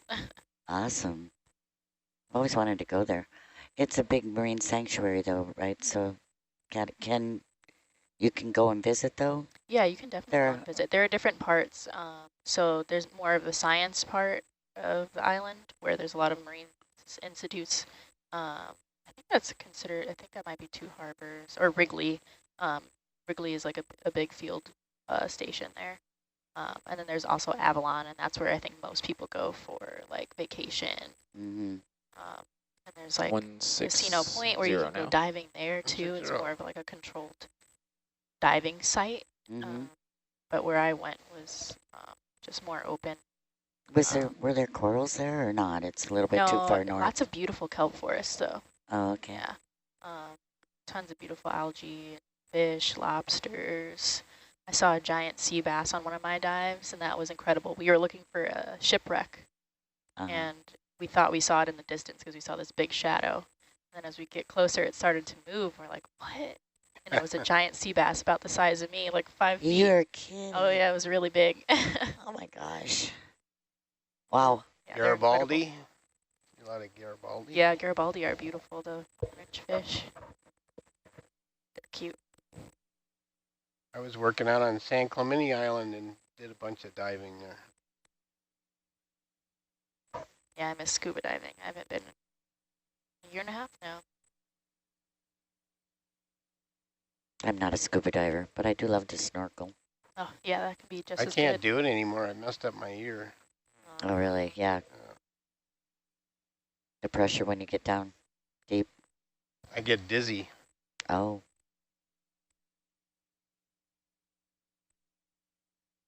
Well, that's not good. Nope. Okay, looks like about 15 meters. We're seeing more shell hash on the bottom. Some staining, some holes in this sea floor that look like they should be bubbling. Little tiny bit of bacterial mat around them. We're going to head to that boulders, bubbles 4 sort of area. Seems to be our best bet at seeing any sort of bubble streams rising from the seafloor and getting some biology.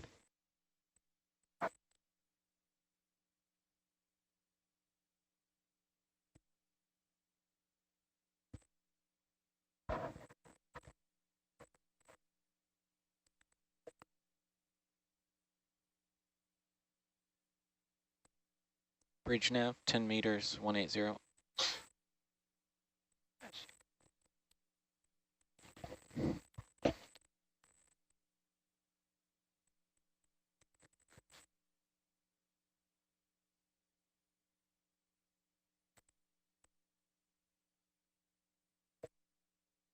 Yeah, the best snorkeling I've ever done was off of Samoa. Wow. On the southeast side of the island, and then it got hit by there was a big tsunami there. 2009. It just wiped out. Yeah, it just wiped out the reef, just got all torn up. September, I forget the date. Yeah, a bunch of people died on that part of the island. It's a super interesting tsunami because there was a magnitude 7 earthquake that lifted the seafloor an order of 10 meters, I think, and hidden within where that earthquake here was another 7.0 Another 5 earthquake. meters ahead, 6 meters ahead. I edited a video for NOAA on Let me see tsunami. if there's. Oh, I just love that land. place. It's probably my favorite place No to news visit. in Norbit land. No news? I enjoyed Samoa. No news Great people. Yeah, me too. I do too. No news is bad news. Yeah. Okay, we're looking around, hoping to see some bubbles. We are pretty much, it looks like, on target. Okay. Maybe lateral left a bit, because we're off a little bit in the DVL. You okay for a reset? Yep.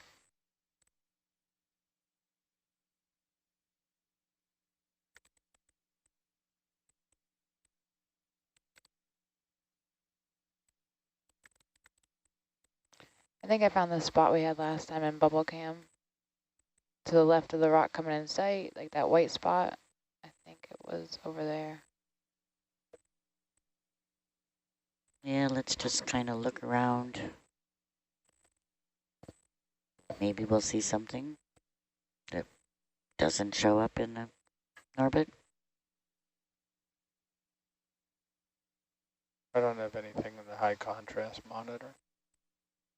We got a comment earlier about how excited we were when we found bubbles, and we exclaimed bubbles, and how we sounded like that one fish from Finding Nemo. Oh. I was obsessed about the bubbles. Oh dear.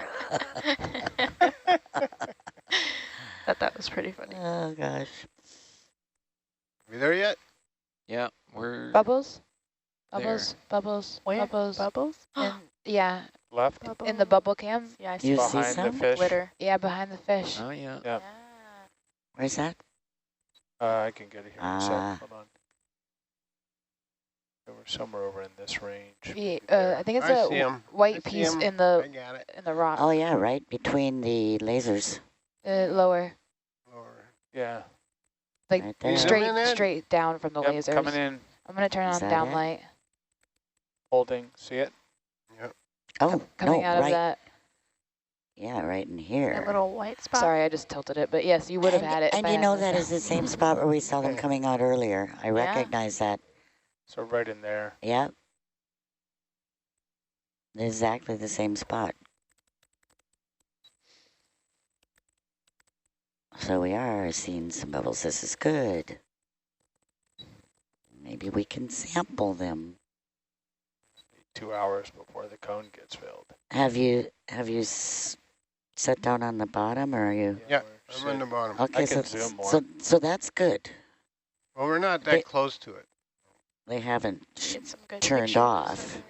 We didn't land that close to it. There's some orange mat around it. A little tiny bit of orange mat, yeah. So this was going when we passed over it about 3 hours ago as well.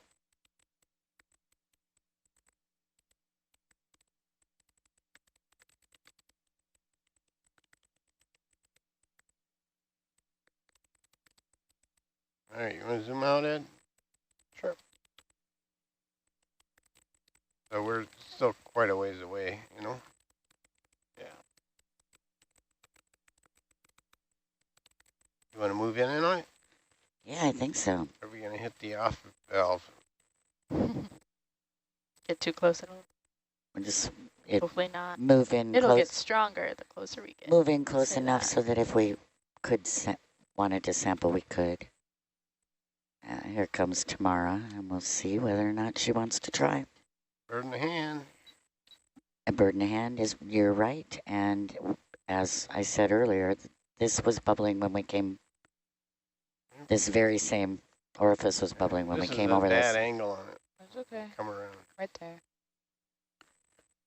Come over here. So that means it's probably been going for the last several hours. Oh, so we dared to sit down? Yeah.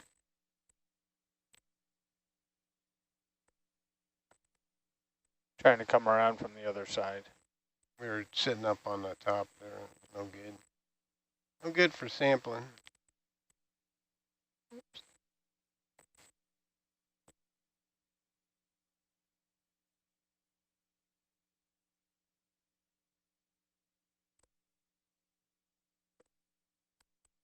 Zoom in, Ed? Yeah, coming in. A little bump down.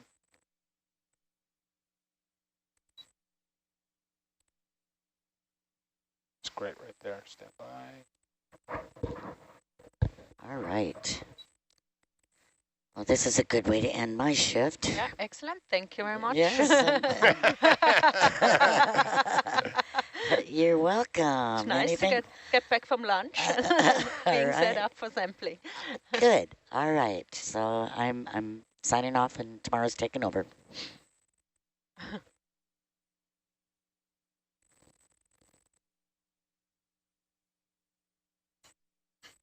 Let's hope so, yeah.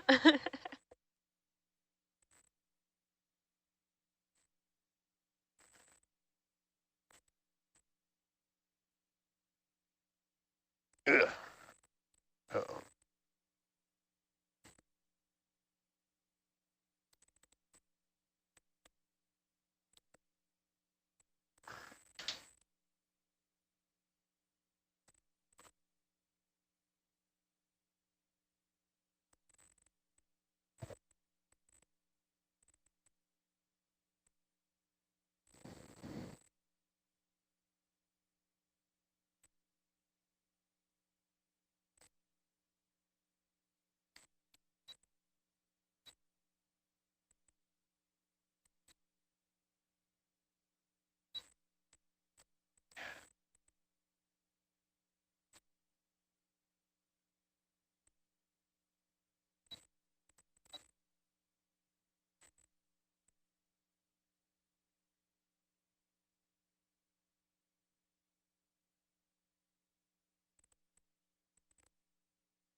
What's changed video?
Video back on.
All right, well, we're setting up for changing over for this next watch. Just looking at some of the questions you're all sending in. And someone asked if we've figured out what this orange material is that we're looking at right now. And that is a bacterial mat. So both the white and the orange are filamentous bacteria, probably Beggiatoa. And yeah, they're frequently found along in methane seep environments. Taking advantage of hydrogen sulfide that is coming up from a couple from the sediment layers below. Are you going to sample this one? Yes. It's going to be fast. I can feel it. God, that's loud. It's one of those, it's going to be one of those experiences. I get settled in.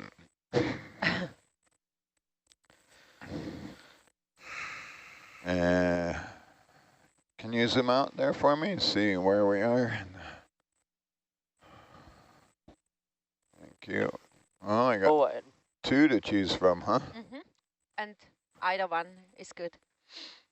I don't know if you're on SPL back there. Oh, you're. Oh, I think it looks like you are. Yeah. No, I hear you. Talk. Hello. I think I hear You're you. just soft. You can't hear me then? Or? She's just soft. Very, very. Can you show me that gas tight in bubble too? Since I Which one? That one on the right. I cleverly rigged them where you can't see the handles. It's not.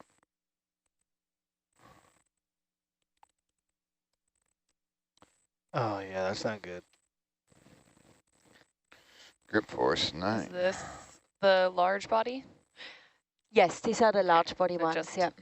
Just and 2. Yeah, this would be gas type 2, the one we are heading for right now. Michael, how far in front of us do you think that bubble stream is? Half a meter?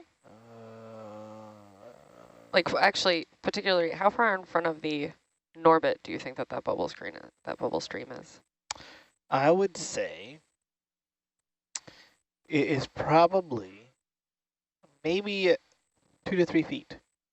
Okay, so like 1 meter? About. A little bit, okay. A little bit, yeah, within a meter. Is the basket out right now? The porch, I don't know. It looks like it is in. It is in? Yes. And is the camera zoomed, Nova? Camera is not zoomed. Okay, so how far out does the porch stick out when it's not, like out, when it's just in a normal position? Not much, just the length of the box, of the bio box, which is about, what, 2 feet maybe? That even? The size of the crate. 1.5 feet. Okay, thank you.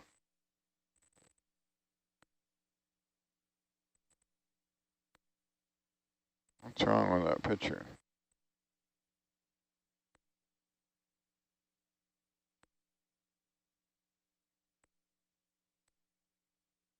Why? Why am I asking that? Yeah. Because when I look at the Norbit and I see flashes of things, sometimes I find that like like what I see in the picture might seem further away or closer than what I perceive it to be on the instruments. And so I'm trying to make connections between, like while we're sitting still, what I see in the bubble stream and what I see in the Norbit. And if it makes sense, but so far it is like what you're saying is closer than what I see in the Norbit. So that's why I'm asking.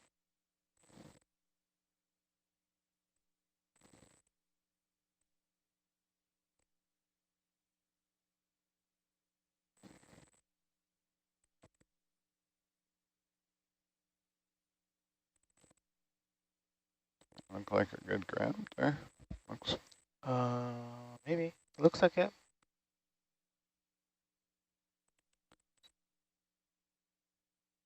Yeah, I think so. The plunger's in the way, but yeah, looks like it's right in there.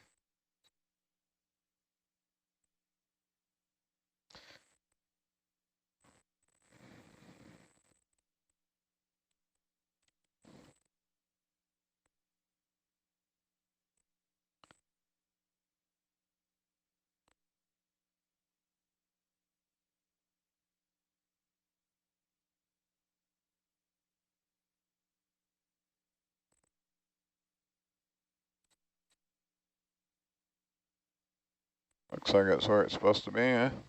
Oh, no. Yeah. Oh, I mean, yeah. The grip looks good. It kind of looks far away from the tom-tom, but that's probably just how it seems. It does.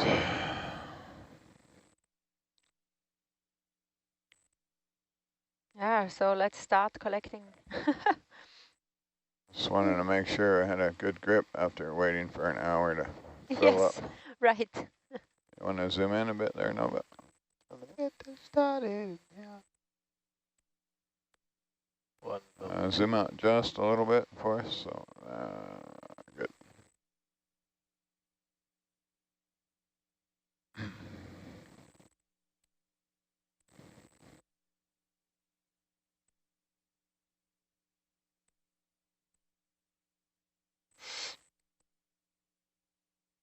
It's not bad. Yeah.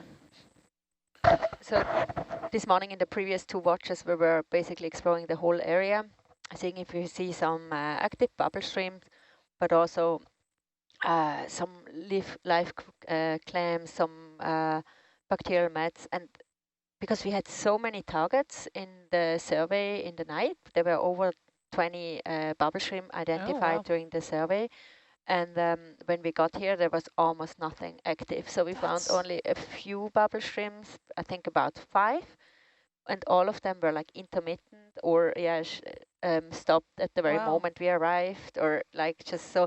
And you seem probably surprised now that we try sampling this particular one, but that's exactly the one that is most continuous from all the ones we have seen today. Yeah, I can turn up audio too. And so yeah, the fauna is not, or the seep fauna is not extensive at all. So we have only seen some bacterial mat in small patches, and often we just saw a little conduit and a small ring of bacterial mat around, where we think that all these bubbles that we have surveyed in the night probably leave the seafloor. So it can be very active when the bubble streams are actually on, but not while we were diving, or at least so far.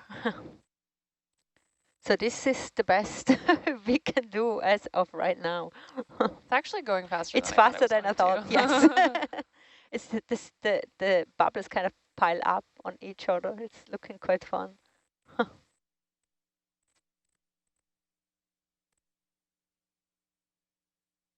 What are we off of? Oh, it's latitudinally on the coast. Oh yeah. It's again southern Washington, and near Grays yeah, at the again? bay, the Willapa Bay. Willapa Bay. Yeah, North Willapa Bay. We are about 30 miles off the coast and at the water depth of 150 meters, or about 500 feet deep. And we are still on the shelf, like in the shallow area.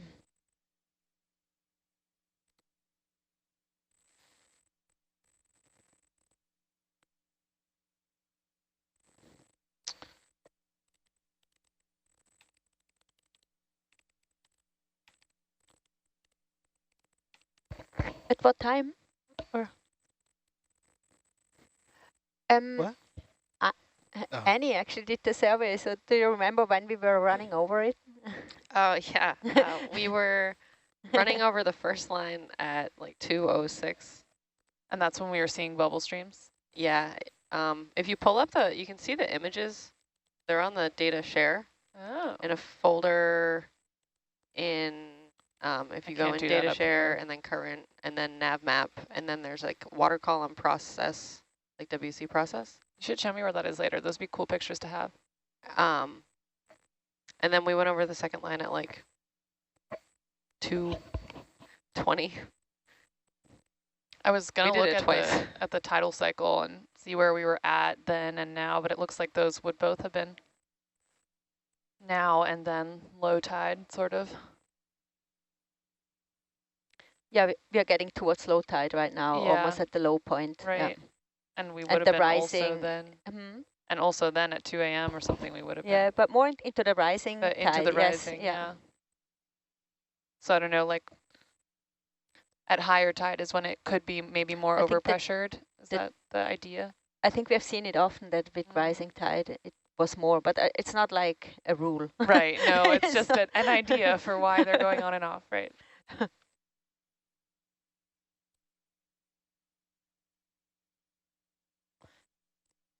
At least maybe at these shallow sites. Yeah. It's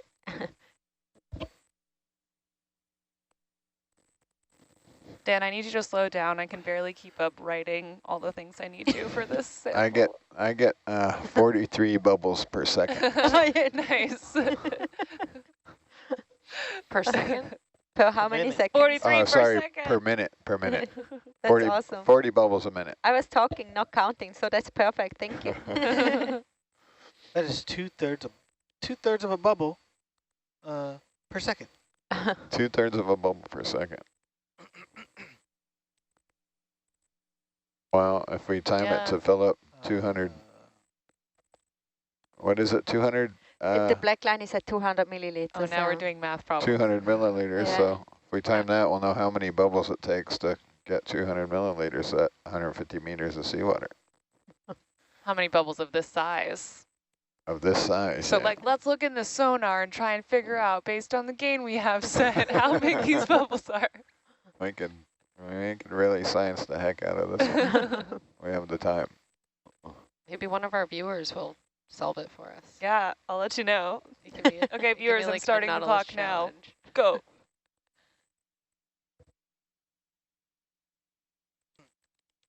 Well, if you figure out the No, it's called area of the funnel RDL. that it's filling up is not. What? It's got to be so much volume for every There's an approximate volume. couple millimeters on the funnel because it gets bigger. Right? I'm sure you could. I'm sure it could be figured out. You could figure it out on the fly. What's the pressure? What's the what would we assume this to be? And then we can figure out the minimal size. Or I guess it would be the maximum size. Sounds like a physics question. Yeah, sounds like something for you, Michael. What is that? This is it. This is how I get my Nobel Prize. Oh, people are actually typing in about your fish shadow cam situation. I think that we can break off if that works, or if it's too strong, then it's something that is lying around. Oh. But you think any of those lash? And actually, probably let's start out with the Niskin 1 meter above. Okay. That'll be a chance to look on Norbit too. Mm-hmm. Set 3. Source ROV. Which So light's coming on? Port. we're at the bubble stream target. Identified on the first watch from 4 to 8 this morning. Can I get bio off port on, please? Yeah, hold on. You got it. Now. Thank you.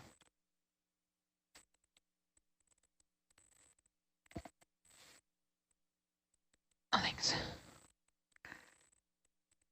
So we're not really seeing a whole lot of anything here. Not Oh, I got it.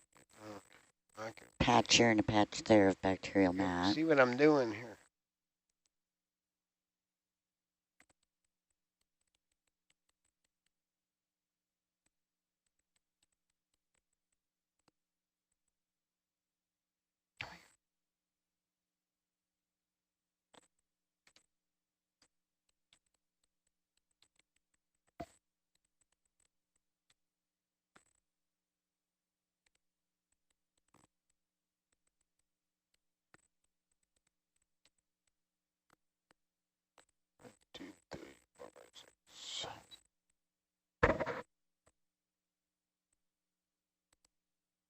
You 1 meter off. Yeah, we're 1.1 meters to 1.0 meters. Right, firing it. Roger. Closed. Niskin triggered. Are we going to come up 10? All right. Yes, we are. Okay, do you want me to do a step? Or you got it? You got it, okay. And that was sample number 097. Okay. Coming up.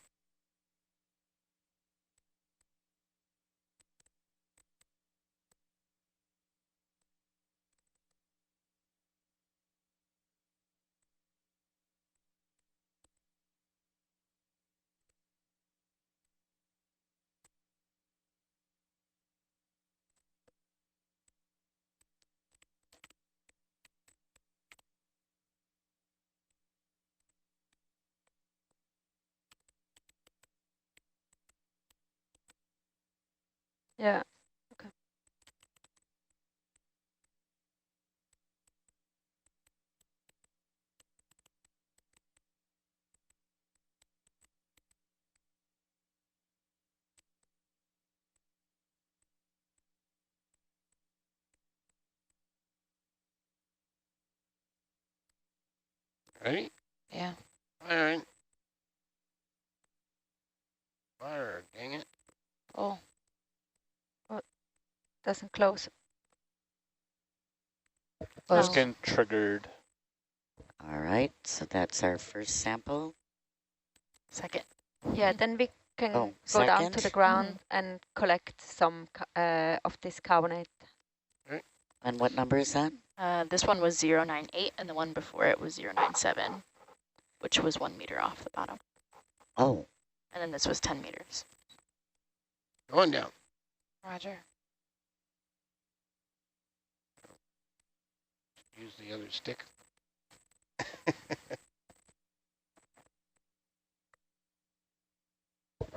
And this is at a bubble stream site.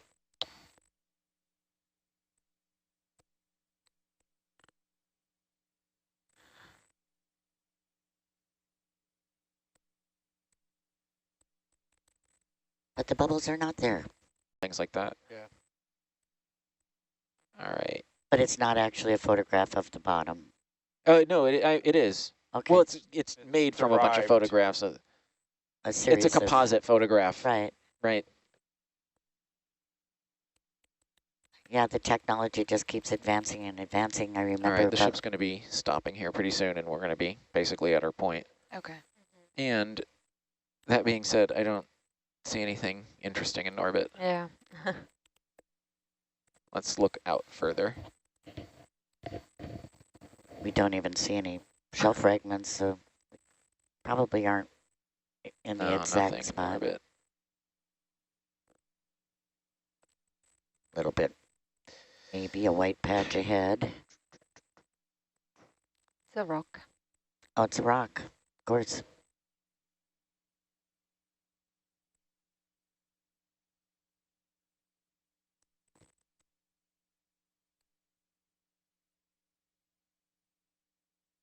So the bubble stream is maybe... All right, so from here, you can head over to 120. And that should take us right to the bubble stream. Yeah, let's see how it's looking like there now. Okay. I'm glad you called it. So we're very close then? Yeah, we're right on top of it. All right. Changing heading.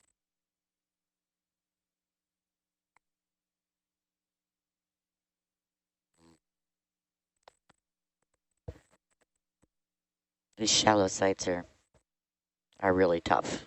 Breach nav, 10 meters, 170.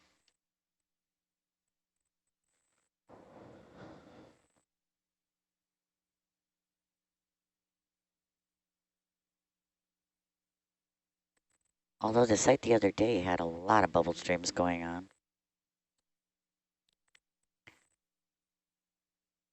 And quite a lot of biology as well. Yeah.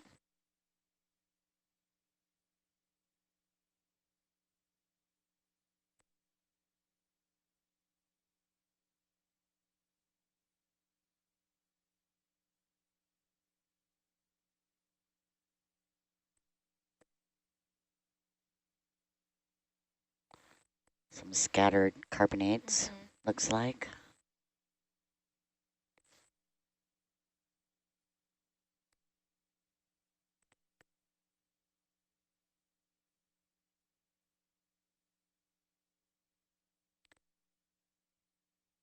Yeah, I think the bubble streams were rising from the side of this carbonate ledge.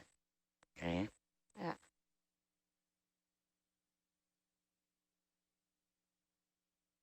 Or a similar one. Kind of hard to tell one from the other. Boy, it's so hard to see what's going on over there. I know. Yeah, I was just looking to see if there was a... The pilot should be able to see where the heck he's going. I'm trying to find a way to make the lines fatter or bigger or brighter or something. Yeah, and there's not an option. We can load in a custom shape, which I could put a fill on like the Hercules. Yeah. Or so like the Nautilus shape here. That might be the move. Tiny pencil line and Yeah. Like #3 font. And Yeah. For both of our captains. That's a restart and stuff. Right. As far as residents. Because it should be mounted at 45. Oh, so I did not know that. it's like Right. 45. Captain Chubar lives Right, in sure. Waterford. Yeah. The same place as Polly. Because it keeps, yeah, spreading out. kind of. Further you Polly's go, right? just on the outskirts, unless he moved. Yeah, that's where he was. Yeah. Yep.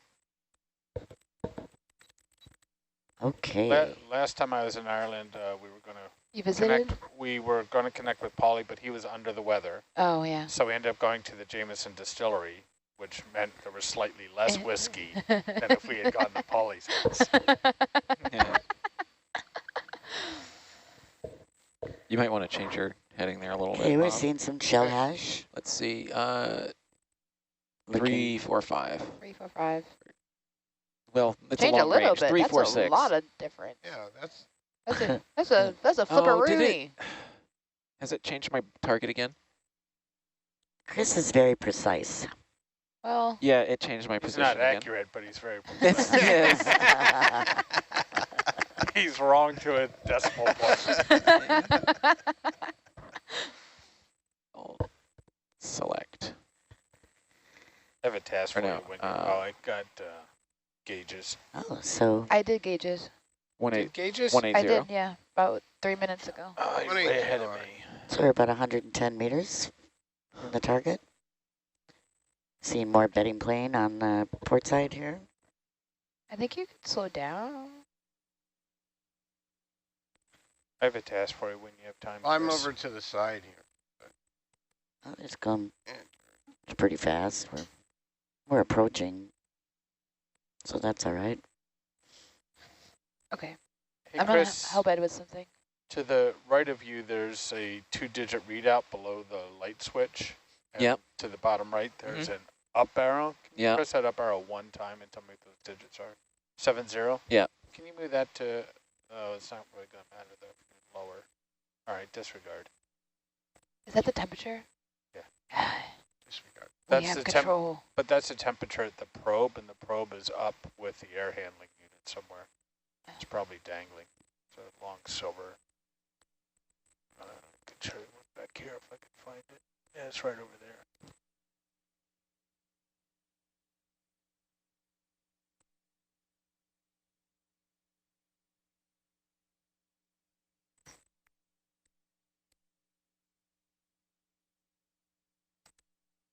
So, Chris, is the heading is okay? What we're doing? Everything's all right now? Yeah. Okay.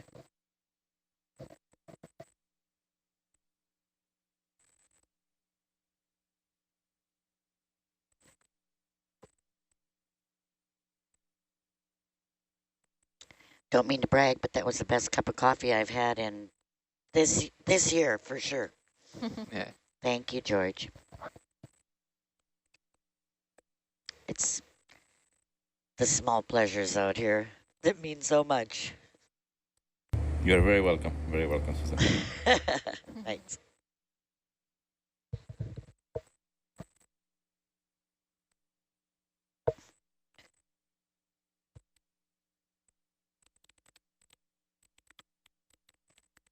Okay, let's find some bubbles for tomorrow. I'm seeing some scattered patches of bacterial mat.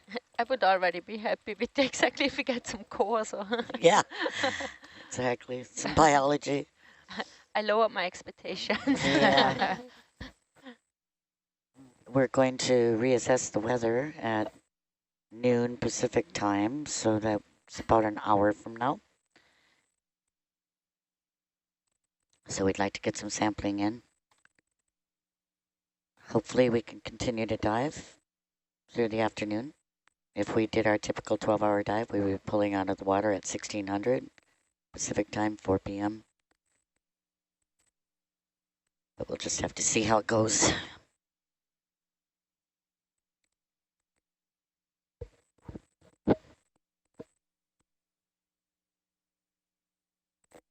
I hate to say it, but it does seem like this early launch is working out better. Yeah, yep, definitely. Before the wind is picking up more in the afternoon, yep. Yeah. Chris, we got a question for you about the Norbit. Can you explain why the Norbit is oriented in the way that it is? Is it heading down No, the Norbit is pointed forward, so this kind of gives us like a top-down view from Hercules, right? So this shows, yeah, things that are directly up on the thing are directly in front of us. Things to the left are to the left, things to the right are to the right. And you tested a different orientation the other day, didn't you? Yeah, we've been going back and forth between forward-looking and down-looking, and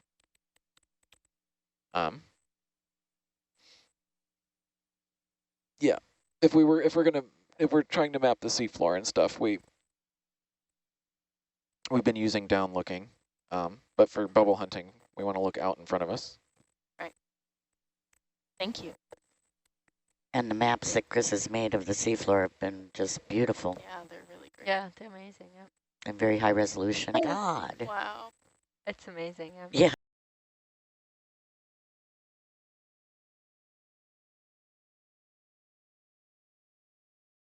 Well, maybe I can pull it up here. We're having. I don't know if you can pull up Herc's GUI though. Yeah, George and I did a count the other day as we were talking about the Olympics, and I think we have about 6 countries represented on. Uh-oh, this is dangerous. Oh, cool. Yeah. Where is it? The NE. Next one. Yeah, that one. What's dangerous? Search for 45 point. I think he has control of yeah, he's driving something that Herc over there from nav right now. Doesn't have control over usually. Oh, that's interesting. How about DVL? No. Well, we got. Oh, I know where it is. It's your NE file. Oh, it's in this guy. Get out of my NE. Yeah. It's this guy's NE file. One of the NE file.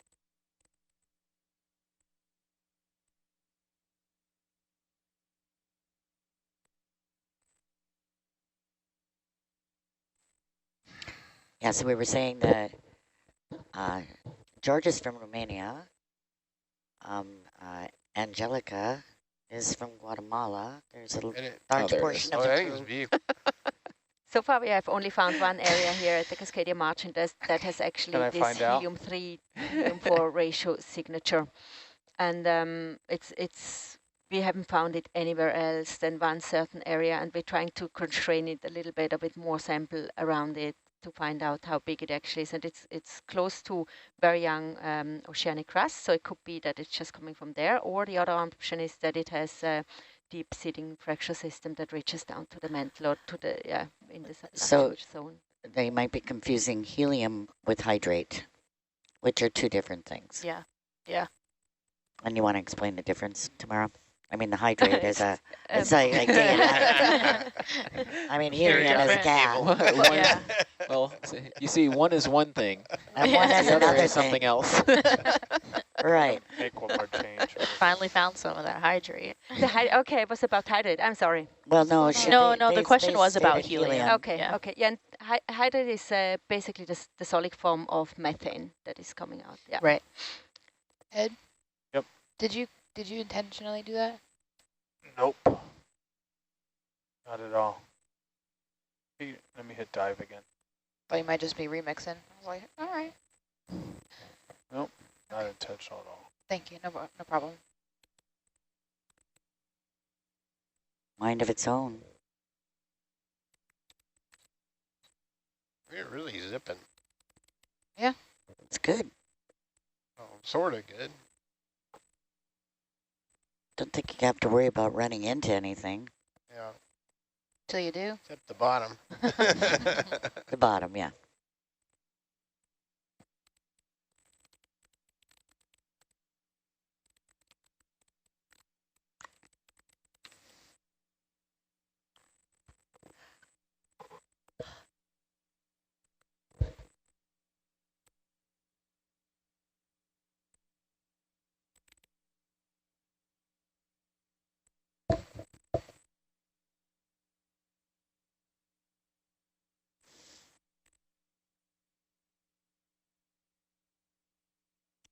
Not a whole lot going on. We've seen some seep ends, little starfish here and there. Sea cucumber. Flatfish. Is that fast enough? Yeah, some in the. We'll see. Okay. In the Argus camera.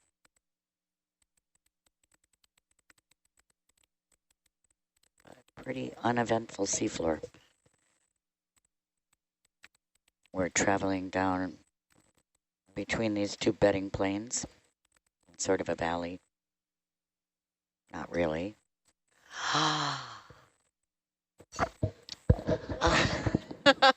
Wow. Oh my, George. George did that just to make us all salty. Oh my god. Oh my god. You see who's the favorite, huh? Second somebody wasn't The bridge just brought me an espresso, George. Oh my gosh. Oh, I'm in heaven. I'm going to give him enough time to get back there. Yeah, before you compliment him.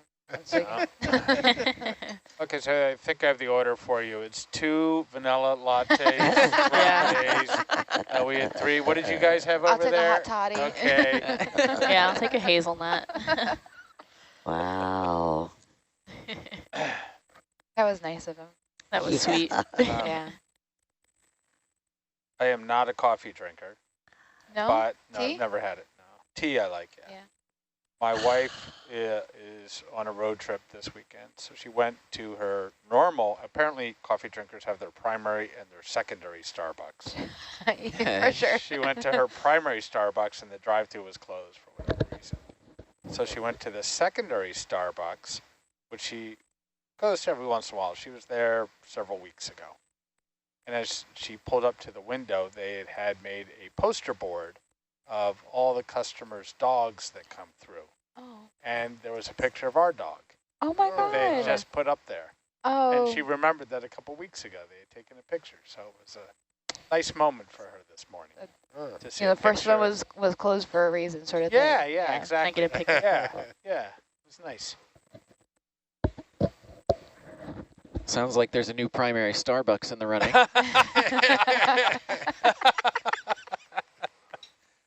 Yeah. I just wanted to give a shout out to George on the bridge who brought me a lovely cup of espresso. I feel like I'm on a cruise ship. Oh, thank you, George. My pleasure. It's amazing. Yeah. He's going to beat you at shuffleboard later, though. Oh, that's just fine. I'll let him win for that. Awesome. Thank you. That's good. Oh. Shuffleboard jokes really get me. There's not many. I know, but they get me every time.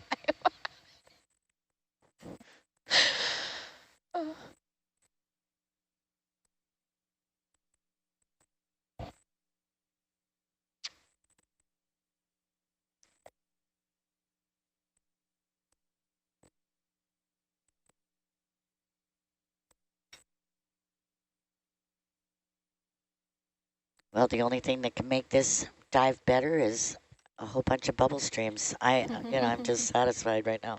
Yeah, we're on our way. That's next. That's next. Good.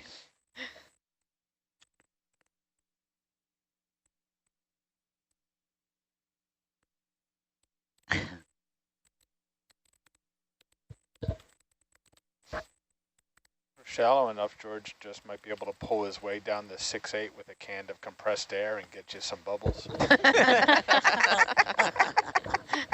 That would be great. Awesome.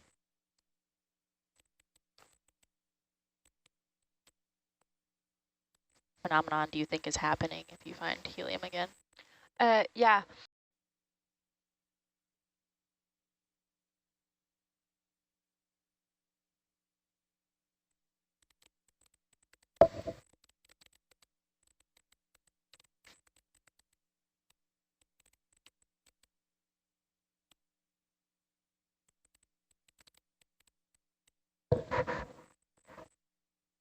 Little patches of bacterial mat, white back mat,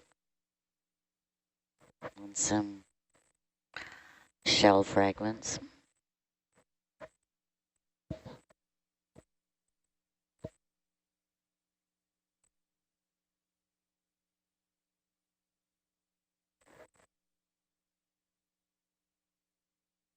Yeah, we're now passing through waypoint 5. We really did not, we didn't cover the area between waypoint 6 and 5 earlier, so now we have. Chris is keeping his eye on the sonar, just in case we see some bubble streams. Otherwise, we'll be heading back to this target. I think you could speed up.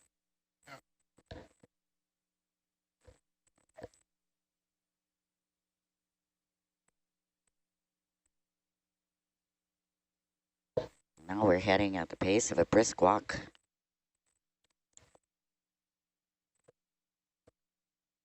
I think we might have different definitions of a brisk walk. Whoa. What is that, netting? Nets, yeah. Yeah. That's Yeah. not cool. Yeah. That's running with us too. Yeah. Yeah, a brisk walk would be about 3 knots, 2.5 knots. Oh, really? Yeah. Okay. That's a lot of net. Brisk little old lady Yeah, in a walk. it's a whole Brisk little old lady in a Yeah, yeah. Did you say net? still continuing. Yeah, you see that? Still there. That's fishing net line. Oh, No, I it's thought like it was a might betting just be plane. line. It's a couple meters long. Mm. Like a Oh, yeah. end there. Yeah. That's Wow. Nope, nope. It's Might still going. continue It's off a thinner to line port. now. Yeah. Looks like the end of it right here. I think Not that was yet. it. There it is. Yeah. Yeah. That's the end. Okay. Wow. You're zipping. Zip. At least there's not a whole lot of places for it to get Yeah, because we are tangled going up and hang here. Is there anywhere that Herc's speed is listed? Yeah. Oh, only when I'm in auto X1. Yeah, okay. Is that true? I could probably add it here, actually. Yeah, it does not have that. It's not normally super relevant, but Hercules speed.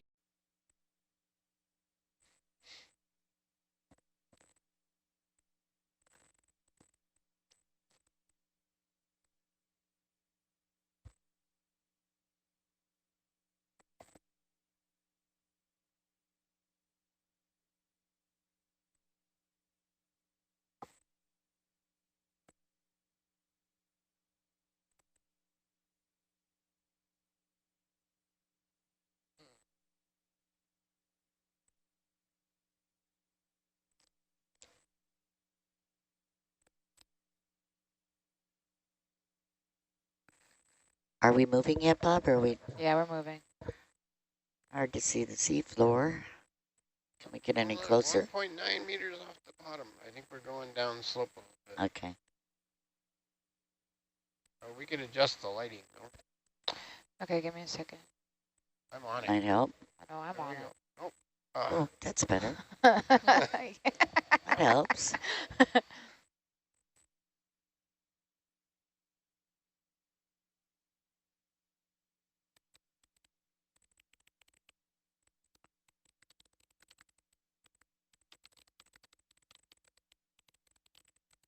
So we're going 0.3 knots right now.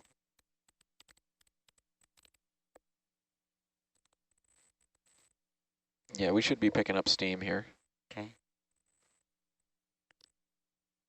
Let's see, what's the ship doing?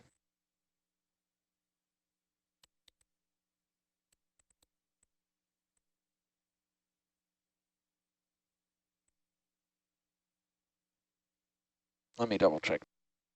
Okay.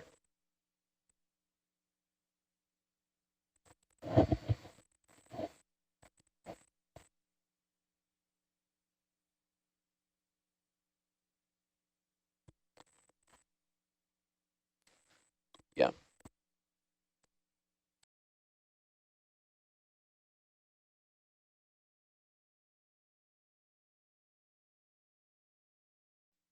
$50 to port.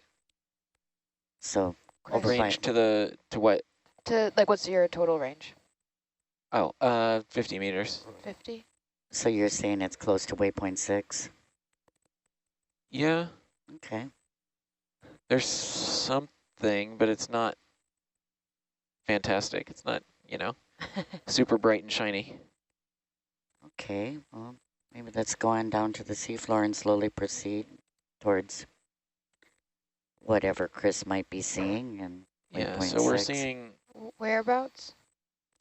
Hang on, before we move, let me plot it. Yeah.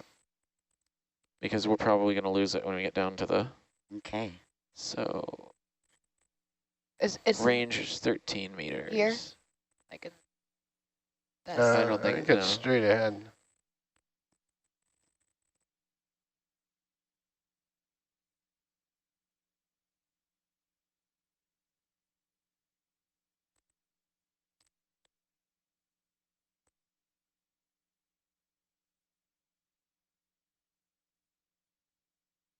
Yeah, it's right about there. I don't know. It could be nothing. But it might be something. Yeah. Okay, we going down? Yep. Roger. Going down. Roger. Let's head towards Chris's predation event. target.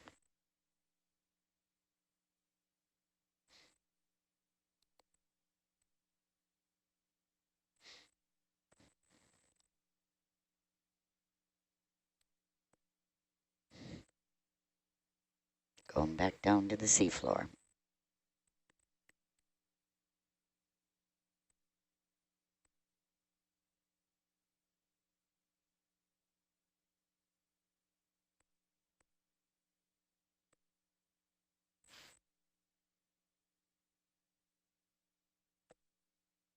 Yeah, now I'm not seeing anything. It might have just been a, well, nah. We'll look it over.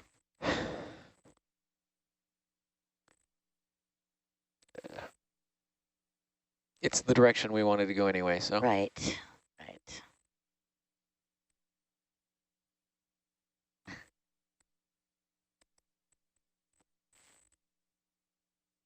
Hey, driving ahead.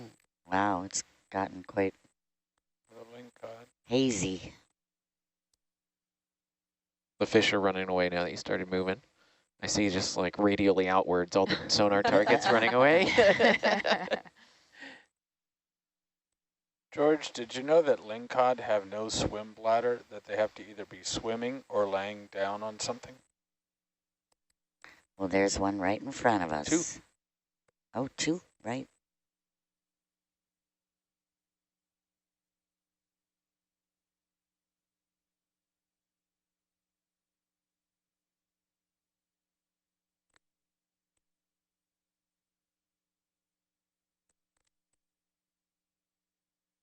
Do you have a ship Seen some shell fragments? I don't. Do you need I think a little more slack? I think all I'm right. gonna, yeah.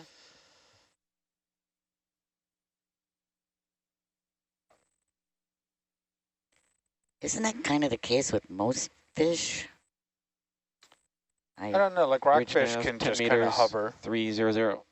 You'll see rockfish just sitting above rocks. Because they have on the rocks. swim bladder. Yep. But I thought they were kind of unique in that. I don't know.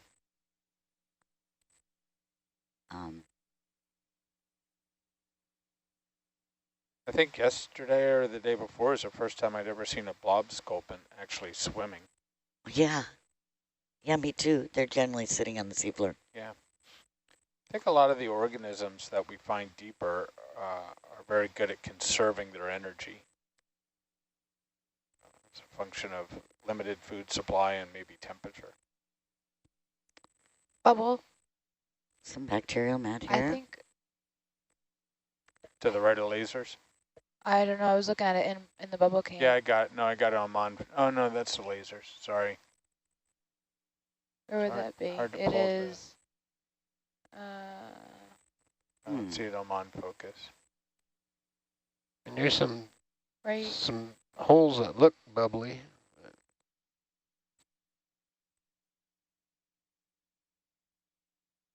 Okay. Yeah, I've got nothing on the high contrast monitor.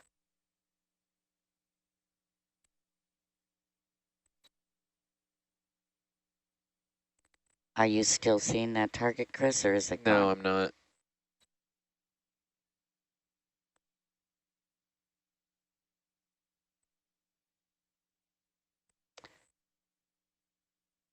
Okay. Pan around a little and then head to waypoint 4.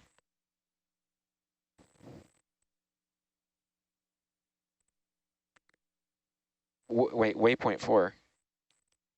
I mean waypoint 6, I'm sorry. Okay. Don't go to like, don't go to waypoint 4. Been there, done that.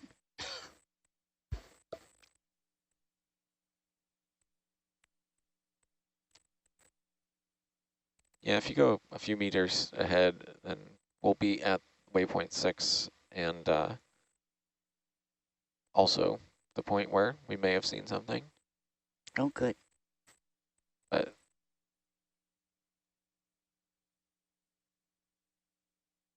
exciting.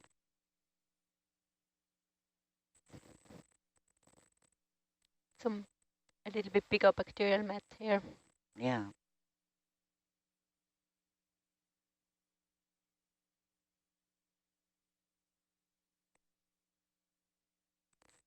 Yeah, could you drop a back mat target so that it's possible to come back for a core? And here we see these round circles again, where most likely bubble streams are active at some point. Zoom in, Ed. Coming in.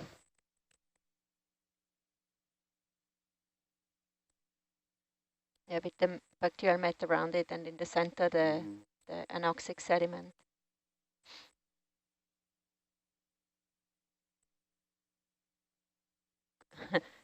Everything looks like a bubble to me now. Yeah, right. Yeah. So before we leave here, could we check how soft the ground is here? I'm just wondering if there's any chance for a push core. We need the pokey stick. Oh. Coming out. Fish is staring us down. Not leaving. Okay. Downlight's coming on. One of the things that makes identifying the rockfish difficult is they significantly change their appearance as they age. Really? So a juvenile canary will look completely like a different adult of a different type of rockfish. Yeah. Oh. Sort of like people. Yes. Yeah.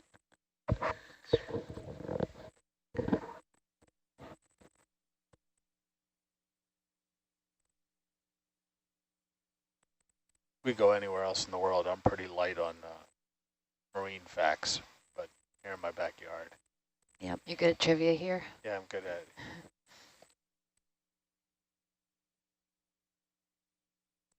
Yes, so the yellowtail live up to 50 years. The canaries can live up to 150 years. Pretty amazing to think fish live that long. There's just a shark sample that they got a DNA sample off of somewhere and realized it was, I think, several hundred years old. Yeah. Okay, we're grabbing the pokey stick. And we're going to see how deep these sediments are, hoping that we can do a push core here.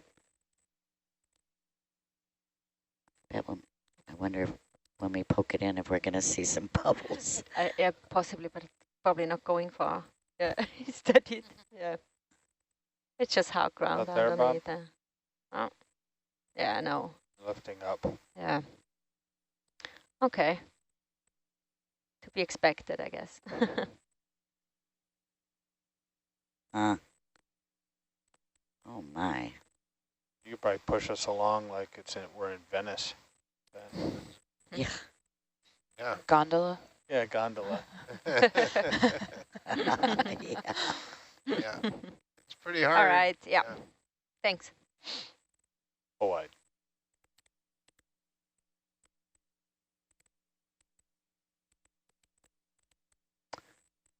And it looks like we're pretty much sitting on the waypoint 4 position, correct? 3.6? Chris? Yeah. All right. Waypoint 6, I'm sorry. Oh. Yeah, it's a few meters ahead, but... Well, let's go there. I'm sure we'll find it. Just kind of pan around this area. And then tomorrow can decide what to do with sampling. It's easy today. Yeah.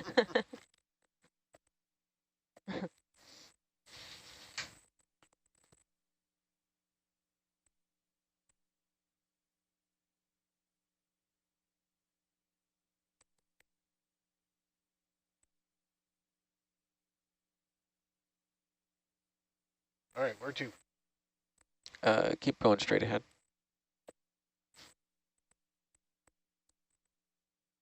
I'm going to step out for a bio break. Do not sample without me. Roger. Okay.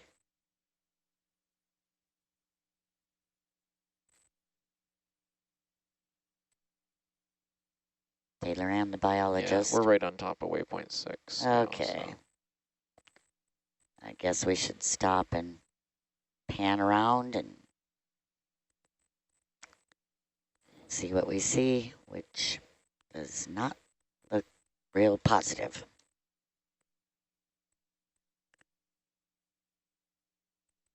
I guess we could start by picking up a carbonate, or do you want to go right for biological sampling?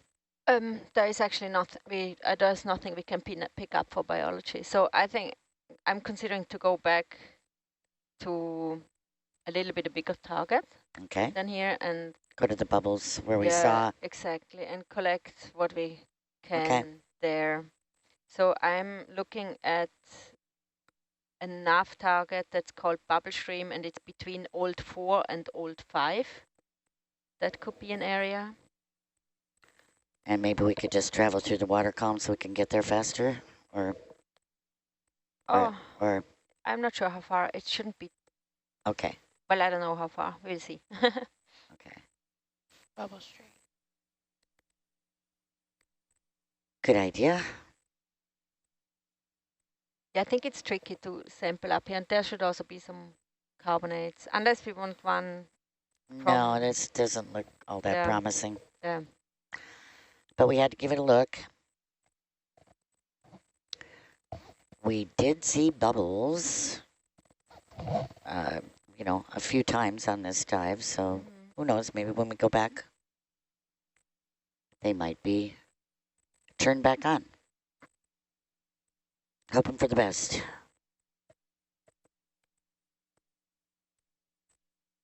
And yeah, we have seen all the waypoints now. Yes, we have. Yeah. We've been through them all.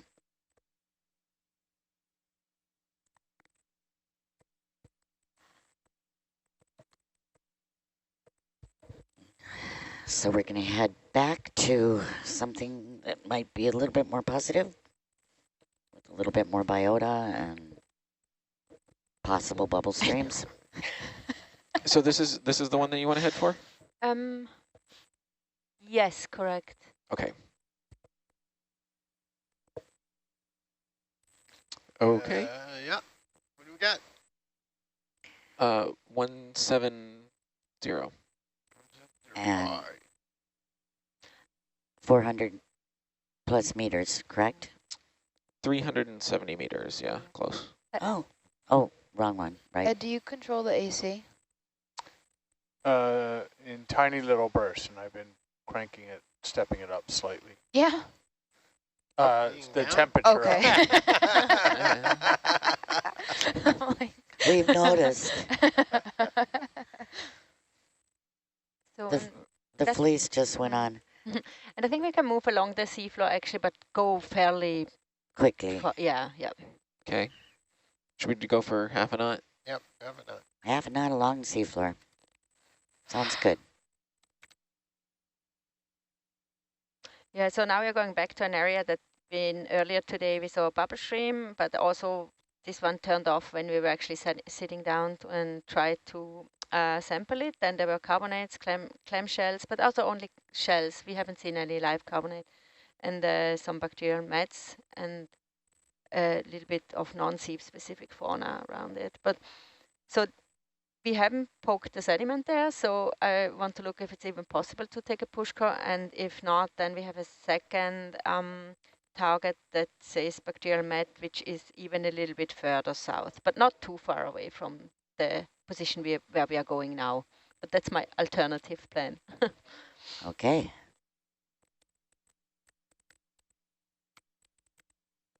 Sounds good.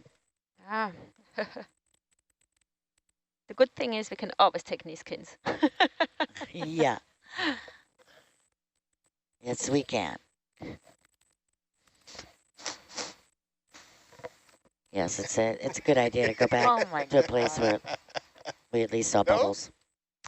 Sure. I'll do it. No, I mean, you look very comfortable. I'd hate to disturb you. Here, look, I can do it. My God, careful. What's my hold up? You have a mouse too. You just. He's like, use a mouse like an animal.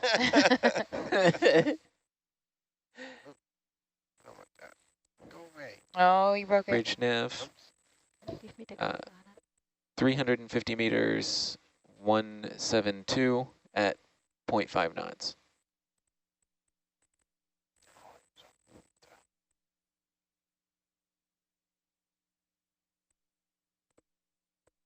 Correct. Are you doing it? Can you get it started because I have to turn Argus once you get by me. I'm 172? Yeah, you're in the right heading, but I'm facing you. And then as you go forward, I'll follow you. You want me to go? Yes, I want you to go.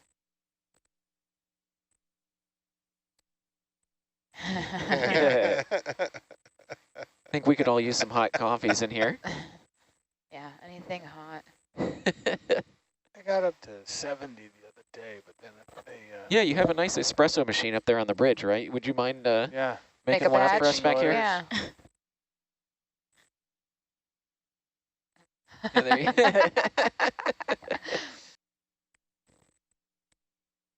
Lots of little patches of white bacterial mat in the area. Kylie? What? Gauges. What? Gauges. Are we on the same time? Roger, yeah.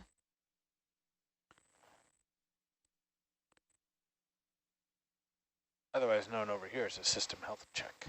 Yeah, let's poke over there to the port. Check. A lot of places to check. Your health check is just saying check? Yeah, I just say check 8 times. Check. And if the system doesn't say anything back to me, we're good. So there's a lot to check over here. Check. We check 3 sat feeds. There are so many places that look like they should have bubbles coming out of them, but they don't. I bet they do, but just not when we want. Don't want to cooperate. You're turning off. Yeah, because that looks like a pretty large patch of mat there. Want to zoom in, Ed? Yeah, coming in.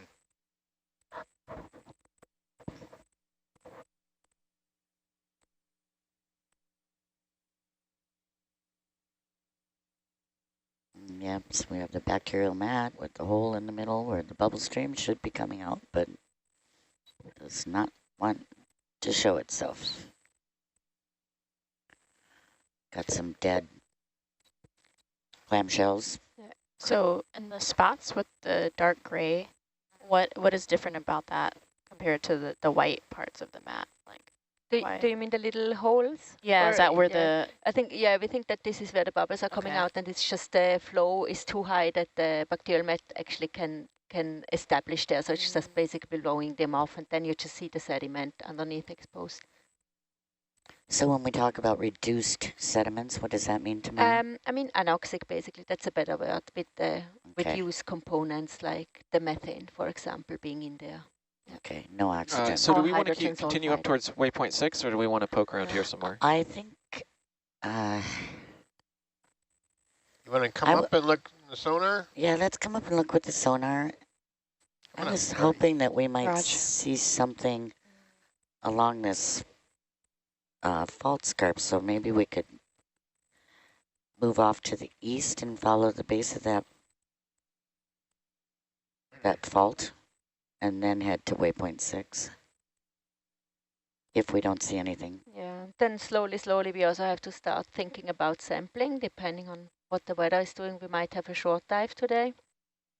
So seeing that we can collect at least some carbonates and the Niskin bottles, and also we tried this morning to get a push core, and it looked very promising, and then we ended up with getting like 2 or 3 centimeter, which then fell out of the core liner before we even could collect it. So, but I guess we are going to give it another try and see if we can get some push cores from some of these mats, but we'll see how hard the underground is. But this is kind of what we hope to achieve before we have to end the dive. But yes, you guys first, waypoint 6, yes. Okay.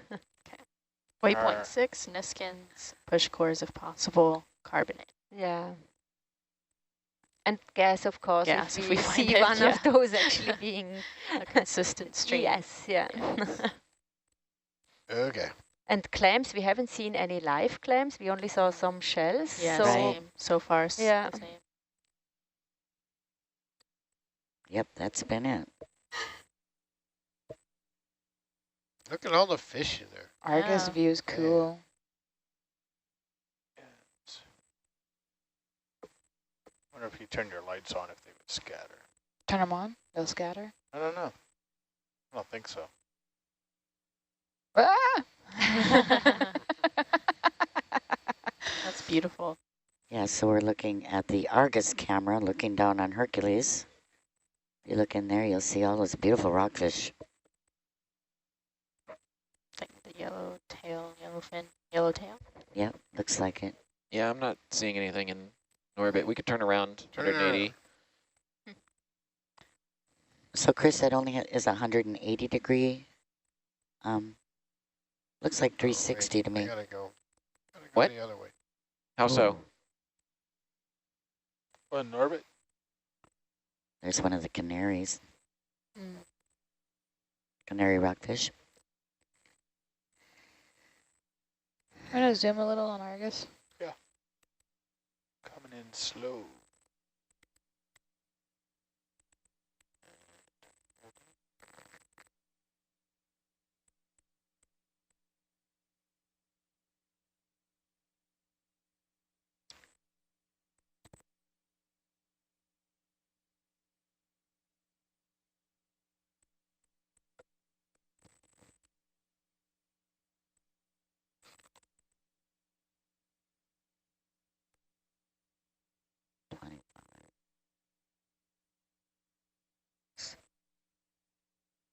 I'm going to turn my light off.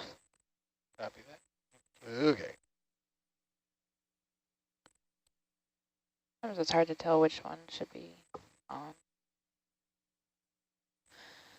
Beetle ditch,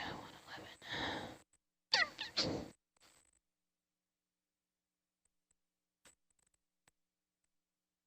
Yeah, I'm not seeing anything. Okay. Let me look just at closer range here just to make sure that there's nothing nearby, but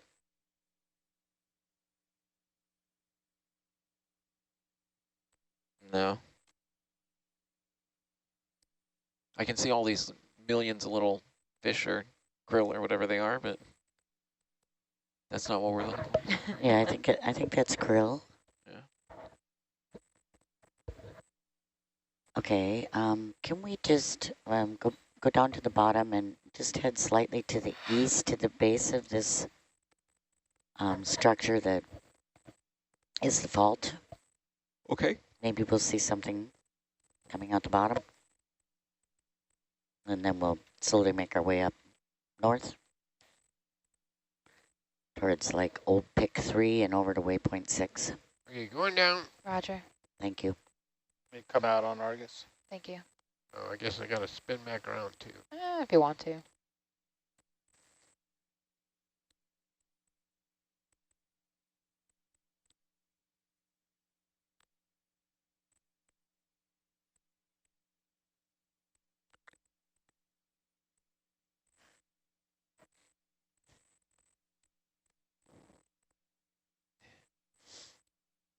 Every once in a while I get these bright flashes, and I don't know if it's like a couple bubbles floating up or if it's just a fish swimming through.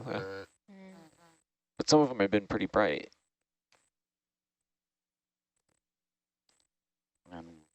Where are those located in relation to where the ROV is?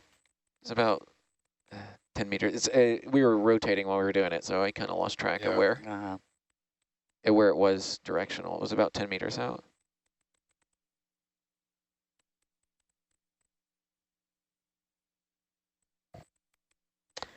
So lots of tiny patches of white bacterial mat here. And we are just slightly north of waypoint 5. All right, and you know... Yeah, I'd like to just head east a little bit until we come to that. Okay. There'll be a rise in the seafloor there. So just due east, I guess? Yeah, due east. There's a...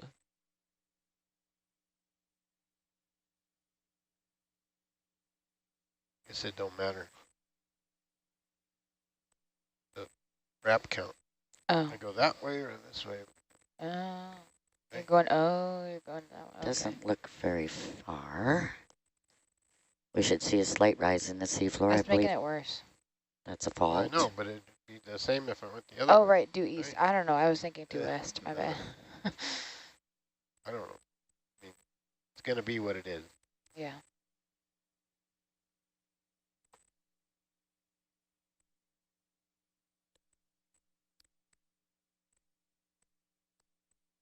All right, now you can go straight ahead. You're pretty much lined up with it. Yep. Okay. Then we can head up along the base of this wall to like old pick 3 and then over to waypoint 6.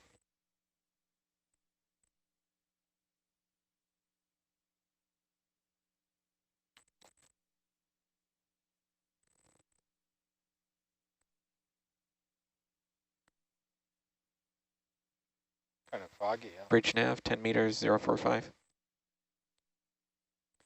So we're hoping to find some bubbles, but if we don't, we will proceed with our biological sampling once we go through these next 2 waypoints. So we're going to travel along this fault block once we get there. Sometimes at the base of these Seeing a lot more. faults, we will see bubbles. Gives it a conduit for the bubble stream to rise through the seafloor sediments.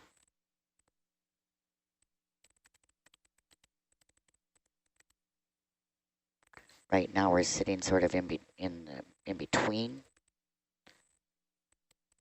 these 2 raised features, one to the east and one to the west of us.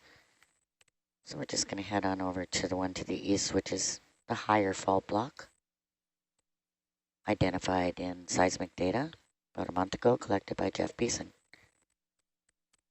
from the NOAA. Around to the right side of this, Bob, is there a hollow area underneath? It looks like it. But there's a link cod.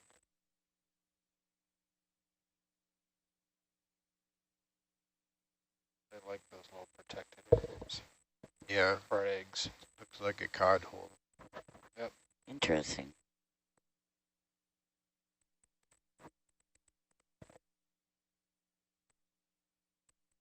Bridge nav, hold position. The seafloor is a bit different in this area, not just flat and uneven.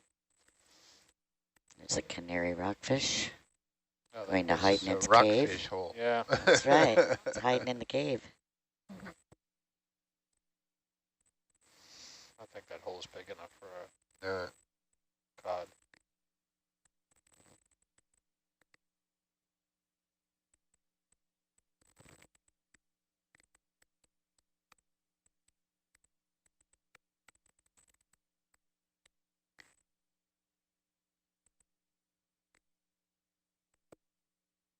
So are we still heading east or are we heading north?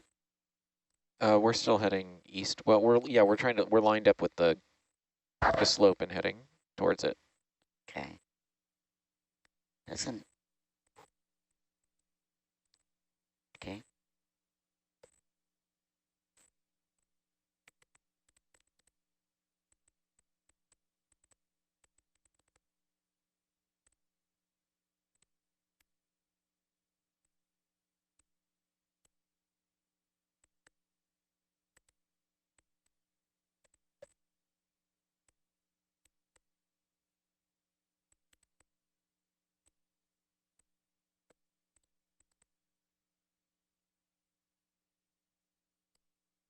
So I think it's going to be a lot more gentle slope than it looks like in the bathymetry, right?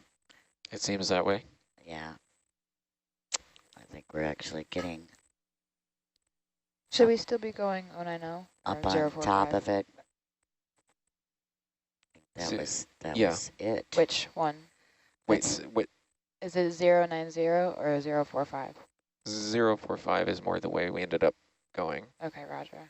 Okay. Doesn't... Not just second there. Bubbles right to just to the left of the... Does it not look real impressive? Nope, there's not. Disregard. So let's head on up to Old Pick 3. Okay. And then we'll go over to Waypoint. Okay, new heading 6. 040.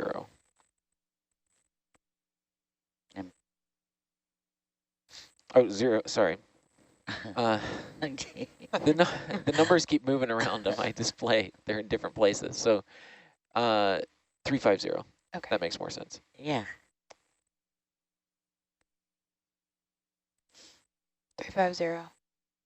And we might want to drop on down a little bit too. 250? 350. Want to come? Do we want to come? I forgot. One this way. Yeah. Not seeing anything in as far as bubble streams go, but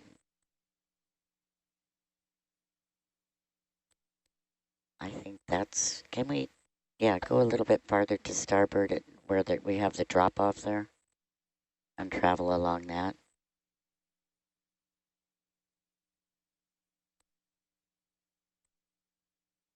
Thank you. Is this you talking?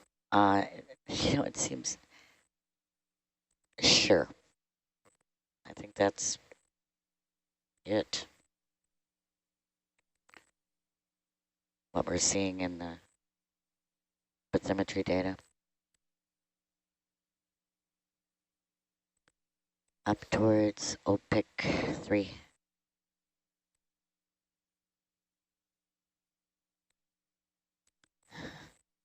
And if you see anything in the sonar, obviously Chris will let us know. Yeah, this seems to be the edge of that fault. Bridge nav, 30 meters, due north. Yeah, if we can just travel along the lower ledge of it. Yeah, that's one of the bedding planes sticking out. Yeah. I think, yeah.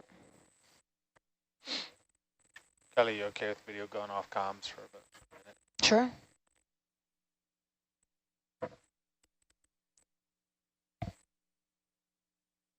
Wait.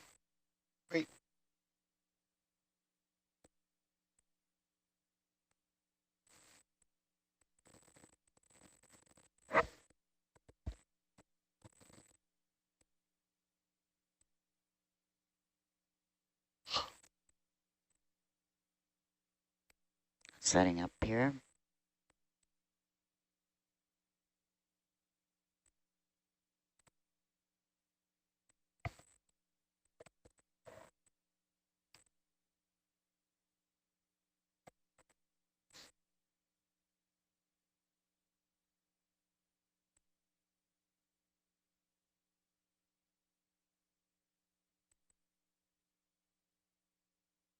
What kind of fish is that, Kylie?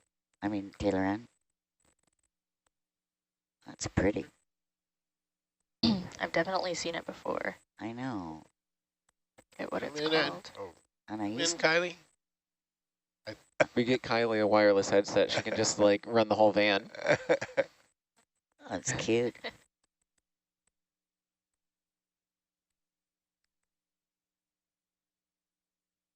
I used to know what that. Check. A lot of places to check. Your health check is just saying check. Yeah, I just say check 8 times. Check. And if the system doesn't say anything back to me, we're good. So there's a lot to check over here. Check. We check 3 sat feeds. There are so many places that look like they should have bubbles coming out of them, but they don't. I bet they do, but just not when we want. Don't want to cooperate. Keep turning off. Yeah, because that looks like a pretty large patch of mat there. Want to zoom in, Ed? Yeah, coming in.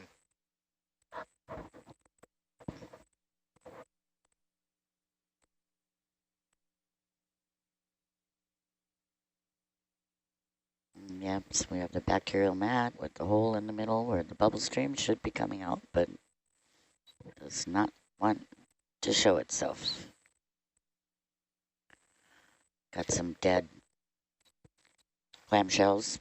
So in the spots with the dark gray, what is different about that compared to the white parts of the mat? Like, do you mean the little holes? Yeah, or, is that where the... I think, we think that this is where the bubbles are coming out, and it's just the flow is too high that the bacterial mat actually can establish there. So it's just basically blowing them off, and then you just see the sediment underneath exposed. So when we talk about reduced sediments, what does that mean to me? I mean anoxic, basically. That's a better word, with the reduced components like the methane, for example, being in there. Okay, no oxygen. So do we want to continue up towards waypoint 6, or do we want to poke around here some more? I think... you want to come up and look in the sonar? Yeah, let's come up and look with the sonar. I was hoping that we might see something along this fault scarp, so maybe we could move off to the east and follow the base of that. Just to check. Your health check is just saying check. Yeah, I just say check 8 times. Check. And if the system doesn't say anything back to me, we're good. So there's a lot to check over here. Check. We check 3 sat feeds. There are so many places that look like they should have bubbles coming out of them, but they don't. I bet they do, but just not when we want. Don't want to cooperate. Keep turning off. Yeah, because that looks like a pretty large patch of mat there.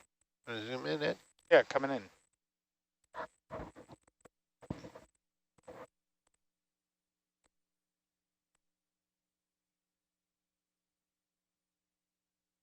Yep, so we have the bacterial mat with the hole in the middle where the bubble stream should be coming out, but does not want to show itself.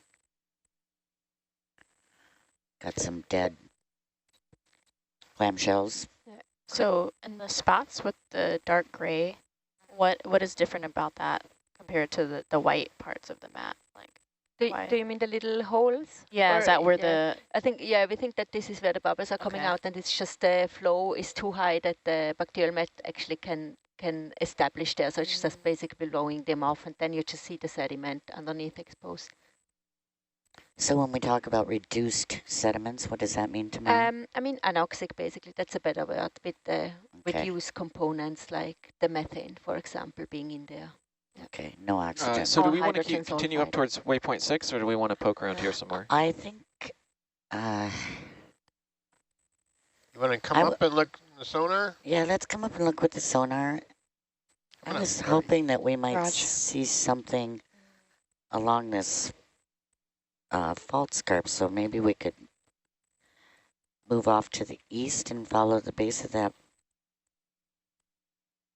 fault, and then head to waypoint 6 if we don't see anything. Yeah, then slowly we also have to start thinking about sampling. Depending on what the weather is doing, we might have a short dive today.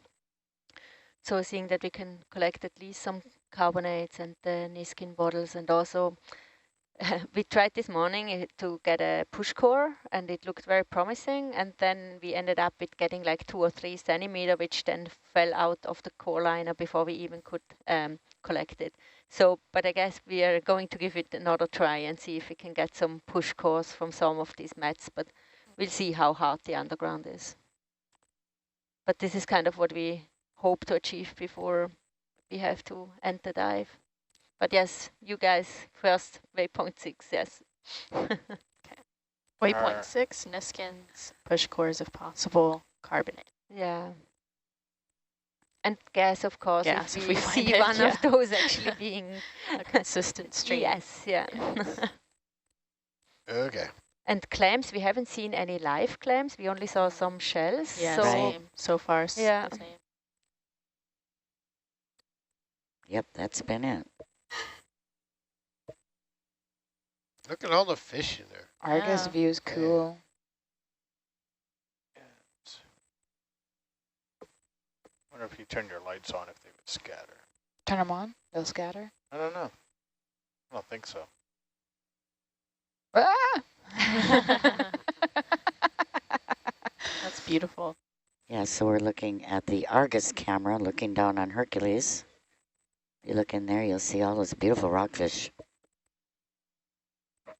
Like the yellow tail, yellow fin, yellow tail. Yep, looks like it. Yeah, I'm not seeing anything in orbit. We could turn around 180. So Chris, that only is 180 degree. Looks like 360 to me. I gotta go. What? The other way. How so? Well, in orbit? There's one of the canaries. Canary rockfish. I'm going to zoom a little on Argus. Yeah. Coming in slow.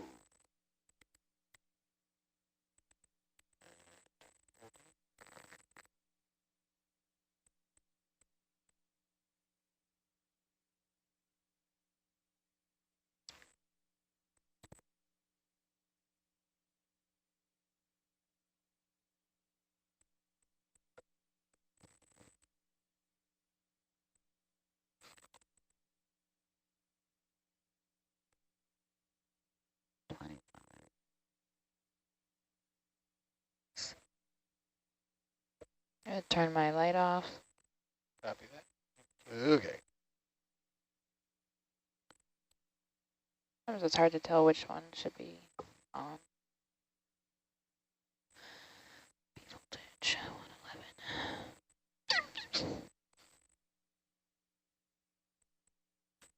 111. We saw them and focus. I don't see. Now they're hiding. Didn't even see where it was coming out of the seafloor. Maybe just back up a little bit more. It didn't look like we went That far, but yeah. but then you'll be able to see. I can't see any. Right, exactly. And I'm checking with the bubble. When we were reversing, I saw 2 bubbles. Right, me too. No more. And right, same. I saw a bunch. Yeah, I saw a bunch the first pass, and then when we were reversing to come back to it, there was like a few bubbles, and then it turned off. My goodness. Well, we've definitely gone past where. Yeah. Okay, maybe, yeah, let's just slowly look around here and keep moving towards the waypoint. We have a navigation target here now. How far is waypoint 5? So, wait, do you want to look around or do you want to go to the waypoint? If we could just kind of pan from side to side. Exactly. Both.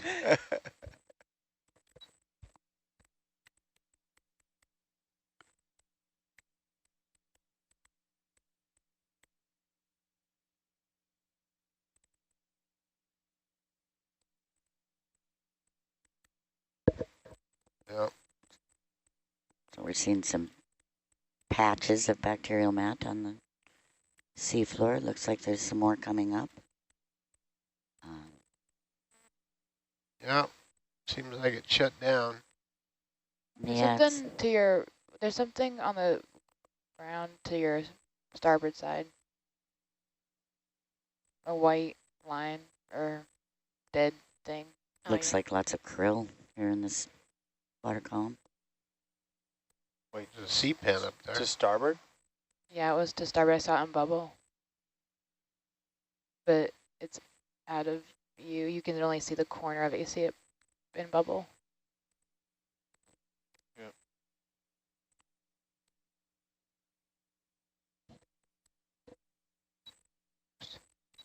Okay.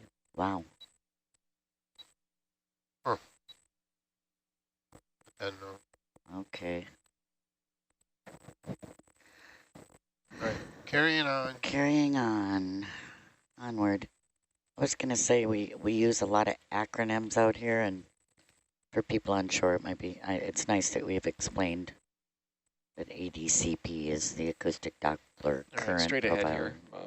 It's a good place to start if you're like interested in this field of stuff, is to like figure out what sensors exist on vehicles and like what the nomenclature is, and then how they work as like a overview. Reach nav 15 meters 345. Like what the concept is behind each one. Back in the day, I'm sure how Bob and I learned, it would be that you had to learn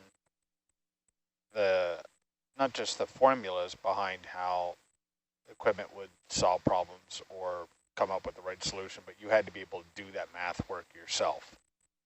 Right. That was how stuff was taught. So when I learned cinematography, we had to be able to do the math to figure out if I'm shooting 16 millimeter film with this emulsion and this lens on an F8 day, my depth of field is going to be these values. And you would have to, even though we had an American cinematographer's manual to look it up in, you had to be able to do the math, which gave you the groundwork to understand how the optics were computed. Ah, the good old days. I'm not a huge math fan, so I'm not sure I would use that term, but... Yeah, I would have not done well. Yeah. Well, I'm not that old that I ever had to use a slide rule, okay? We had calculators. My dad gave me his slide rule. I have it at home. My dad too. Yeah. They're worth money now. Yeah, I think it was a very nice one. Yeah. My dad's still around, but I enjoy having that. Okay, so we're almost there. We're seeing a bit of undulation in the seafloor, and off to our right, it looks like a fault block. We might go and poke around there in a bit.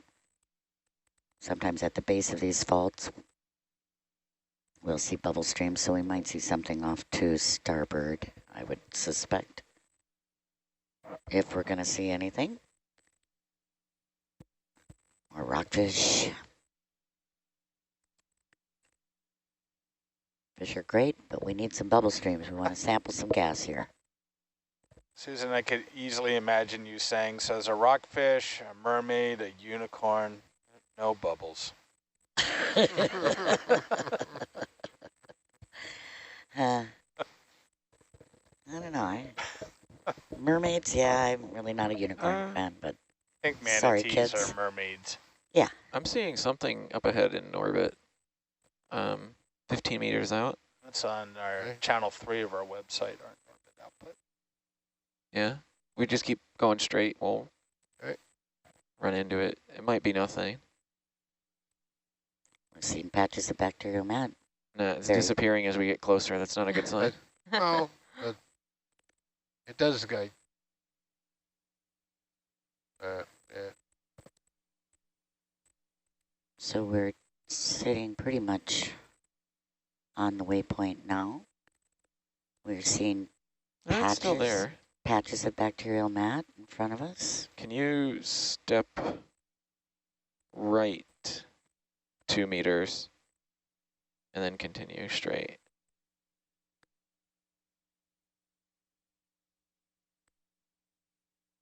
There we go.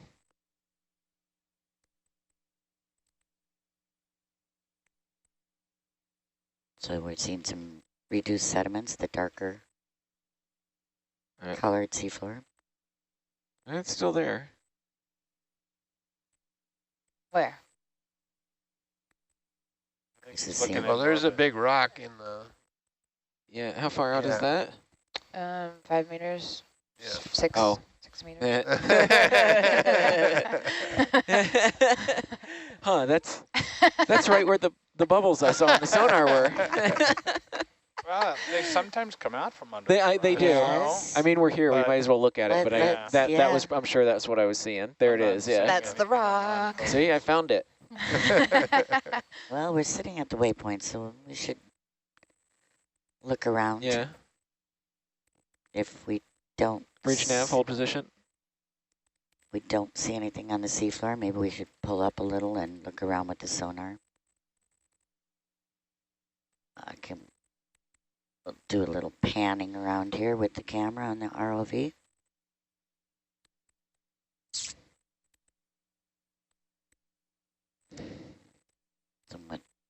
These fish are not making the sonar life easy. No, that's tons of krill, I think.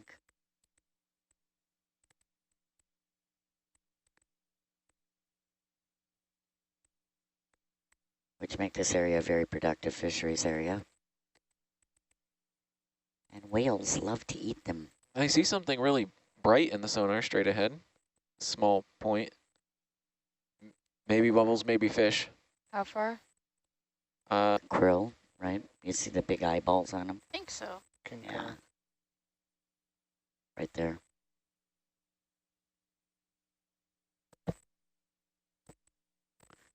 And here's a ctenophore. Hmm? Ctenophore? Oh, I don't see one. Maybe not anymore. I think it Out just of went view. by on the right side. Yeah. Missed it. Also Kylie's Halloween costume. Yeah. I'm so excited about it. That is a great costume. Yeah, it's a great idea. Fashion, Your, science, yeah. and electronics, right? Yeah, like the cilia flashing. Yeah, thing. it's like the intersection of the things. Yeah. I'm into it. That's cool. So it's a ctenophore, but the way I remembered the name for the ctenophore was calling it a Tina Turner 4, and then I realized I wanted to visually represent it. Nice. I live in one of those neighborhoods where you get a lot of kids for Halloween. I get up to that's great. 500 kids. Wow. And, oh yeah, wow. It's kind of costly, but really cute. The cutest costume a couple years ago was a little girl that was dressed up as a sea anemone, and she had little long pink balloons just sticking out all over the place. And then she was carrying one of those little Nemo purses. Oh, it was just adorable. That's so cute. Yeah. It's so fun. Easy. I miss seeing that. Yeah. Halloween costumes. Yeah, it's really fun. I wasn't home last year, but also with COVID, I really didn't want to have 500 kids and their parents showing up at my house. Let's hope that's the only pandemic of our lifetime. Yes.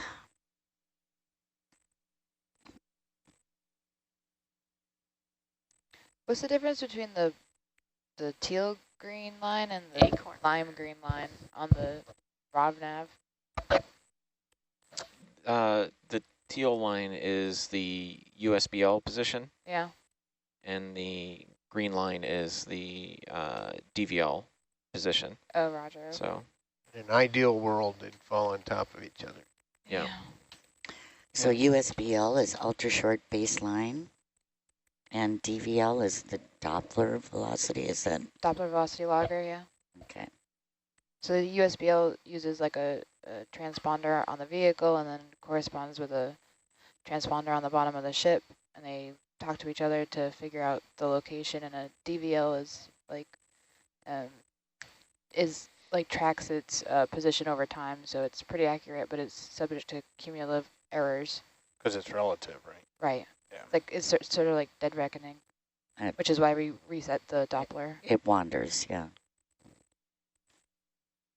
And that's located on the vehicle itself, right? Yeah, it's on the rear starboard side of Hercules. Pretty large. It's like it's got like a Janus face configuration, which is like similar to what you'd see on an ADCP. It's like 4 faces. Oh, is it really? Yeah.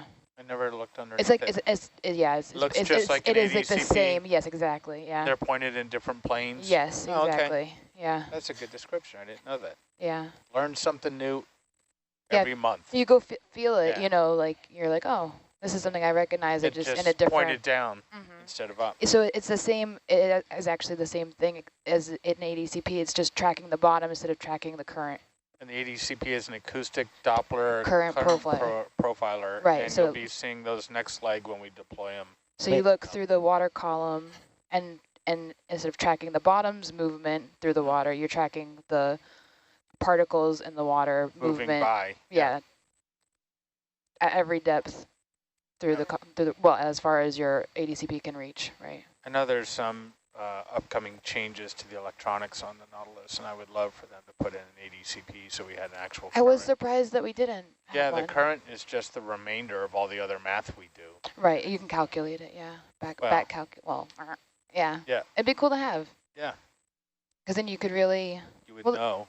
Yeah, because you'd have surface currents, but also you'd have currents like up to a certain depth, you know, depending on the frequency of the ADCP you're using. It's not uncommon out here to have currents that change at depth. Right. Oh, yeah, totally. So as you're going down, all of a sudden it's blowing completely opposite direction.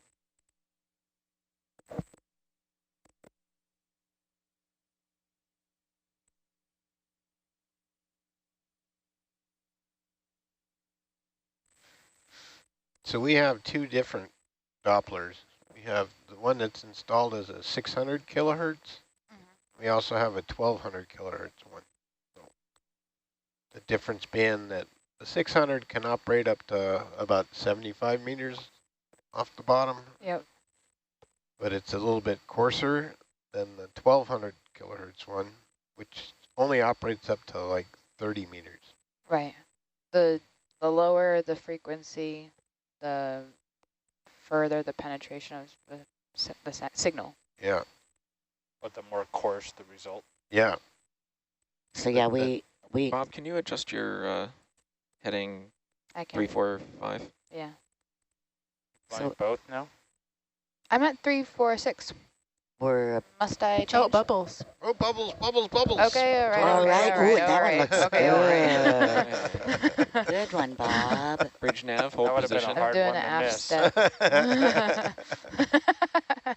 So that didn't show up on orbit at all? Yeah, I know. They didn't neither did show the up in last orbit. batch.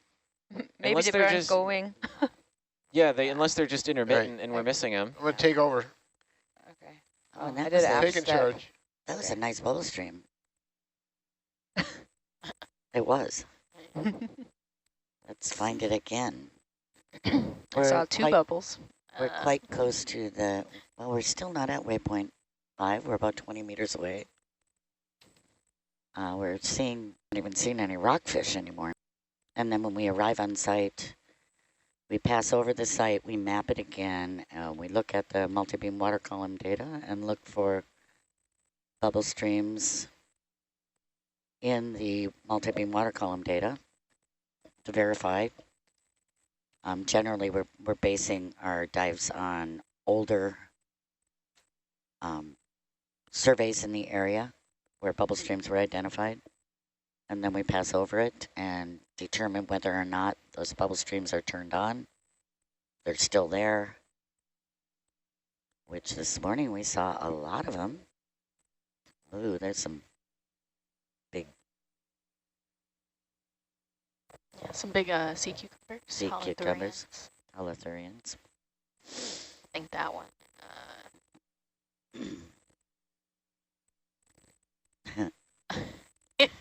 Whenever I stare at Latin words, I'm like, why? Apostipus.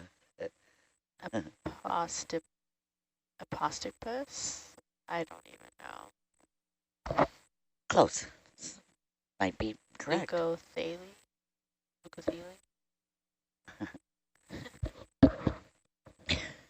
It's a big one. It's a holothurian. Holothurian. Also called common name sea cucumber.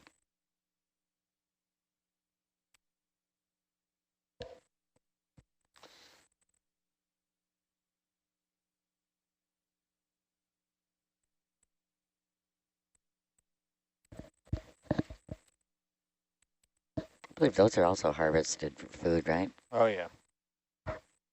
Pretty common.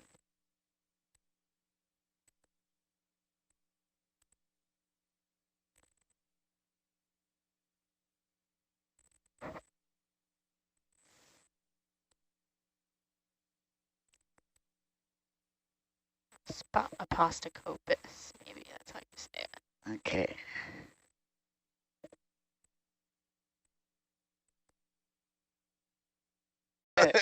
.25 knots in miles an hour is really slow. You could walk that fast. I could do that. Oh, you can crawl that. It's 1.14 What happened? miles an hour per knot.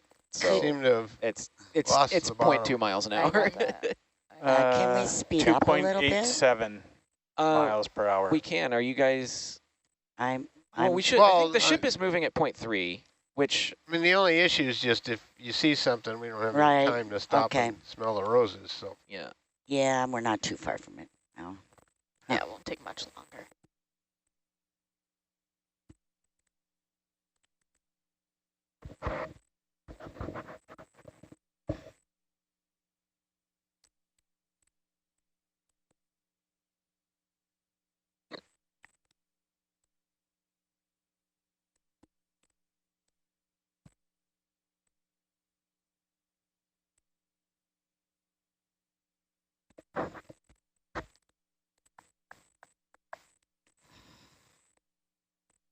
The seismic record here was quite interesting that Jeff showed us the other day. Looks like there's some faulting going on here, which was one of the reasons that we were excited to dive here. Those faults are sometimes pathways for these bubble streams to make their way up through the sediments to the seafloor.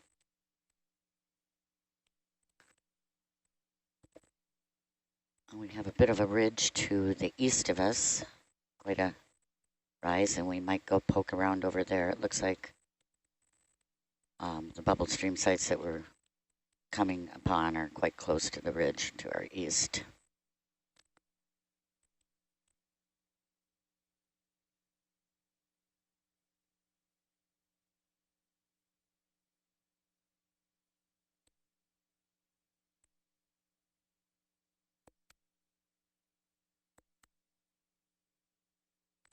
I think it's something like, while serving on board Dr. Robert Ballard's exploration vessel Nautilus, I operated a sophisticated shipboard video system step right, or step left, 7 meters.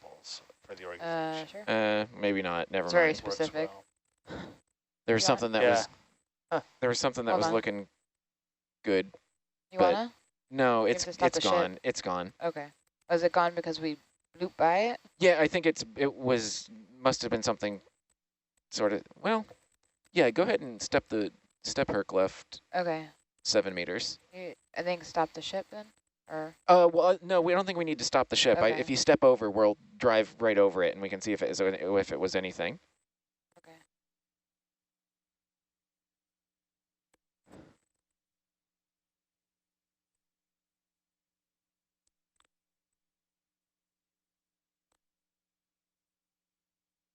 Yeah, you can keep moving forward too. There's no need. Well, is it? Am I gonna pass it if I keep moving forward? No. Oh. No, you have plenty of. It felt like we were going down a highway, and you were like, "Oh, that's the McDonald's I want to hit," and that would be like we just passed it. That's what I picked up on. Okay. No. It was it was still 20 meters ahead. out. Okay, Roger. I don't think it's anything. It's disappeared.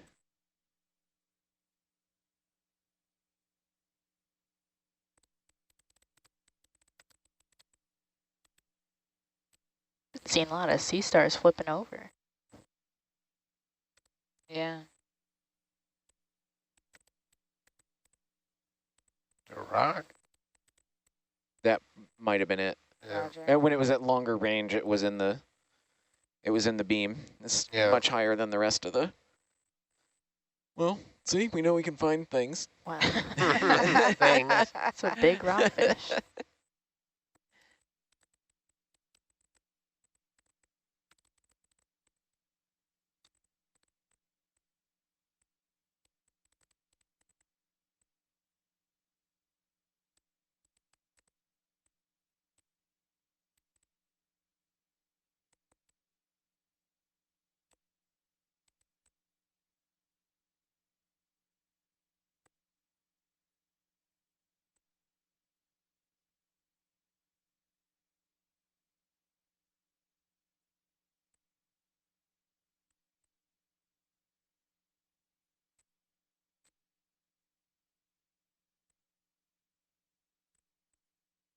clock seems to move much slower when you're doing this. Or at 11:53. Oh. 30 meters from our next waypoint. Waypoint 5, is that correct, Chris? Oh, no, it's not, because I just dropped a target over the bacterial mat. So Sea whip. We have... Wow, it's a long sea whip. We have hundreds of meters to go yet. Those sea whips can grow to be 5 to 6 feet in some places here. But like Hood Canal. Places recreational scuba diving. And are they like a coral or a... Yeah, it's an octocoral.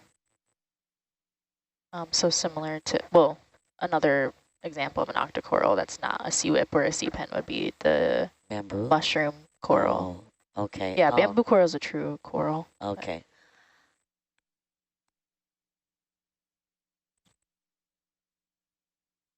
What's the difference between an octocoral and a true coral?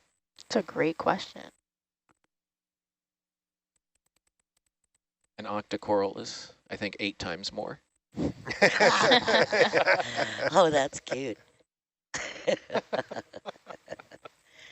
Good one.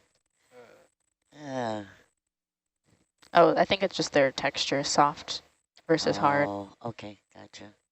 Yeah, that makes sense. Are we on the edge of a ledge here? It's the slope, I think, increased a bit. Well, when you look at the yeah, it should be getting a little rockier here. Map zoomed out, we have a lot more features in this area.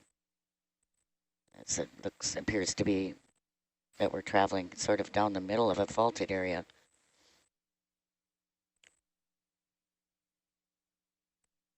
Raised fault block on our right side,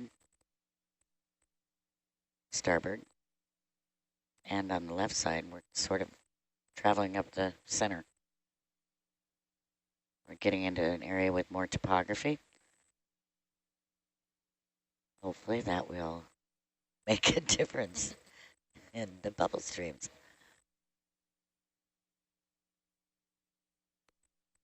Yeah, hopefully we can find one that's consistent. Doesn't turn off as soon as we land. Right. Well, the tide's dropping, so that's positive, I think. I'm hoping.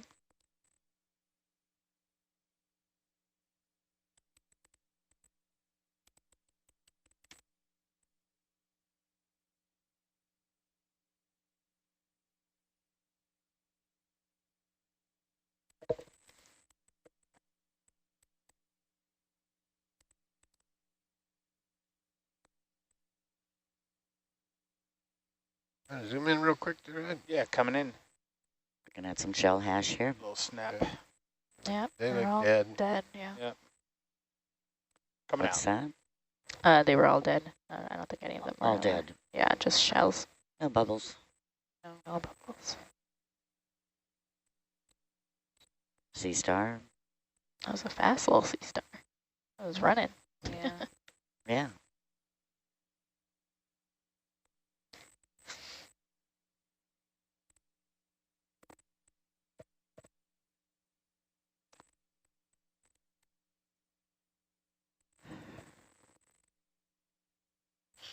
So how does the van feel about investing in some Snuggies? It's cold in here. Yeah, really. The blanket things that have sleeves on them. Some OET Snuggies. Yeah. That would be great. I feel like the vibe would be too chill if we did that. Like airplane blanket. Yeah. The lounge is very pro Snuggie. That would be nice. Nautilus branded Snuggies. Yeah. Could see it. Ooh, I think, no, thought I saw something. Did you see something? I don't think so. I thought I saw a different type of sea pen than we were seeing, but I was hoping you saw can't really some tell. bubble streams, but No, not that exciting. okay.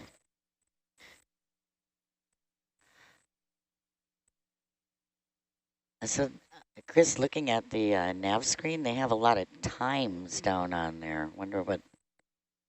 Yeah, I'm not...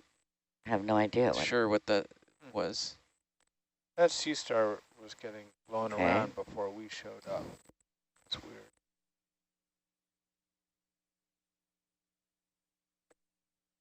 Doesn't look like there's that much current. I'm going to step out for just a minute. Taylor Ann will take over. We're going to do donuts while you're gone. Bob's going to attempt the first ever ROV barrel roll. Lay waste to the seafloor. Don't. Not on my watch.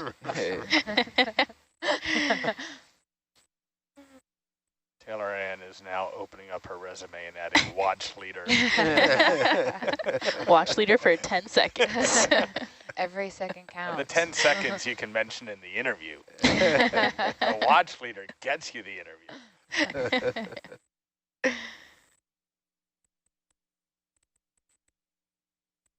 I even, in our intern program, provide some suggested language for the interns to use in their CV or resume.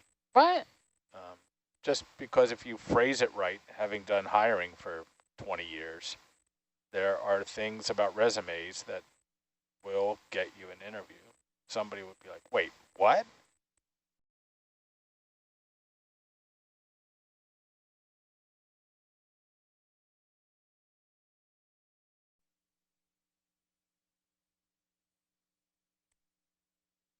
The new and improved Nautilus. Wow. It seems like every year we're improved. Hopefully we're going to take a break for a little bit and just run it the way it is. Yeah. Hoping to have new ROV. Yeah. Coming up a couple of years. The shipyard periods are grueling. And what will be the difference? It'll be deeper, right? It'll be 6,000 meter. Rated. Yeah. And Younger. Much younger. Yeah, the electronics and Herc are getting pretty dated. We're going to swap out all of our old existing problems for new novel problems. Yeah. All right. The craft manipulator we have is the oldest in service. That guy over there. Oh, really? Yep. And by in service, he means it's being serviced daily. No, it's, we've worked. It's been good this year. Yeah, well, relatively. I mean, we did have the topside controller give us a little grief there, but got that going. We kind of worked out all the kinks in the thing, and it works pretty reliably. Yeah. So when he says topside controller, he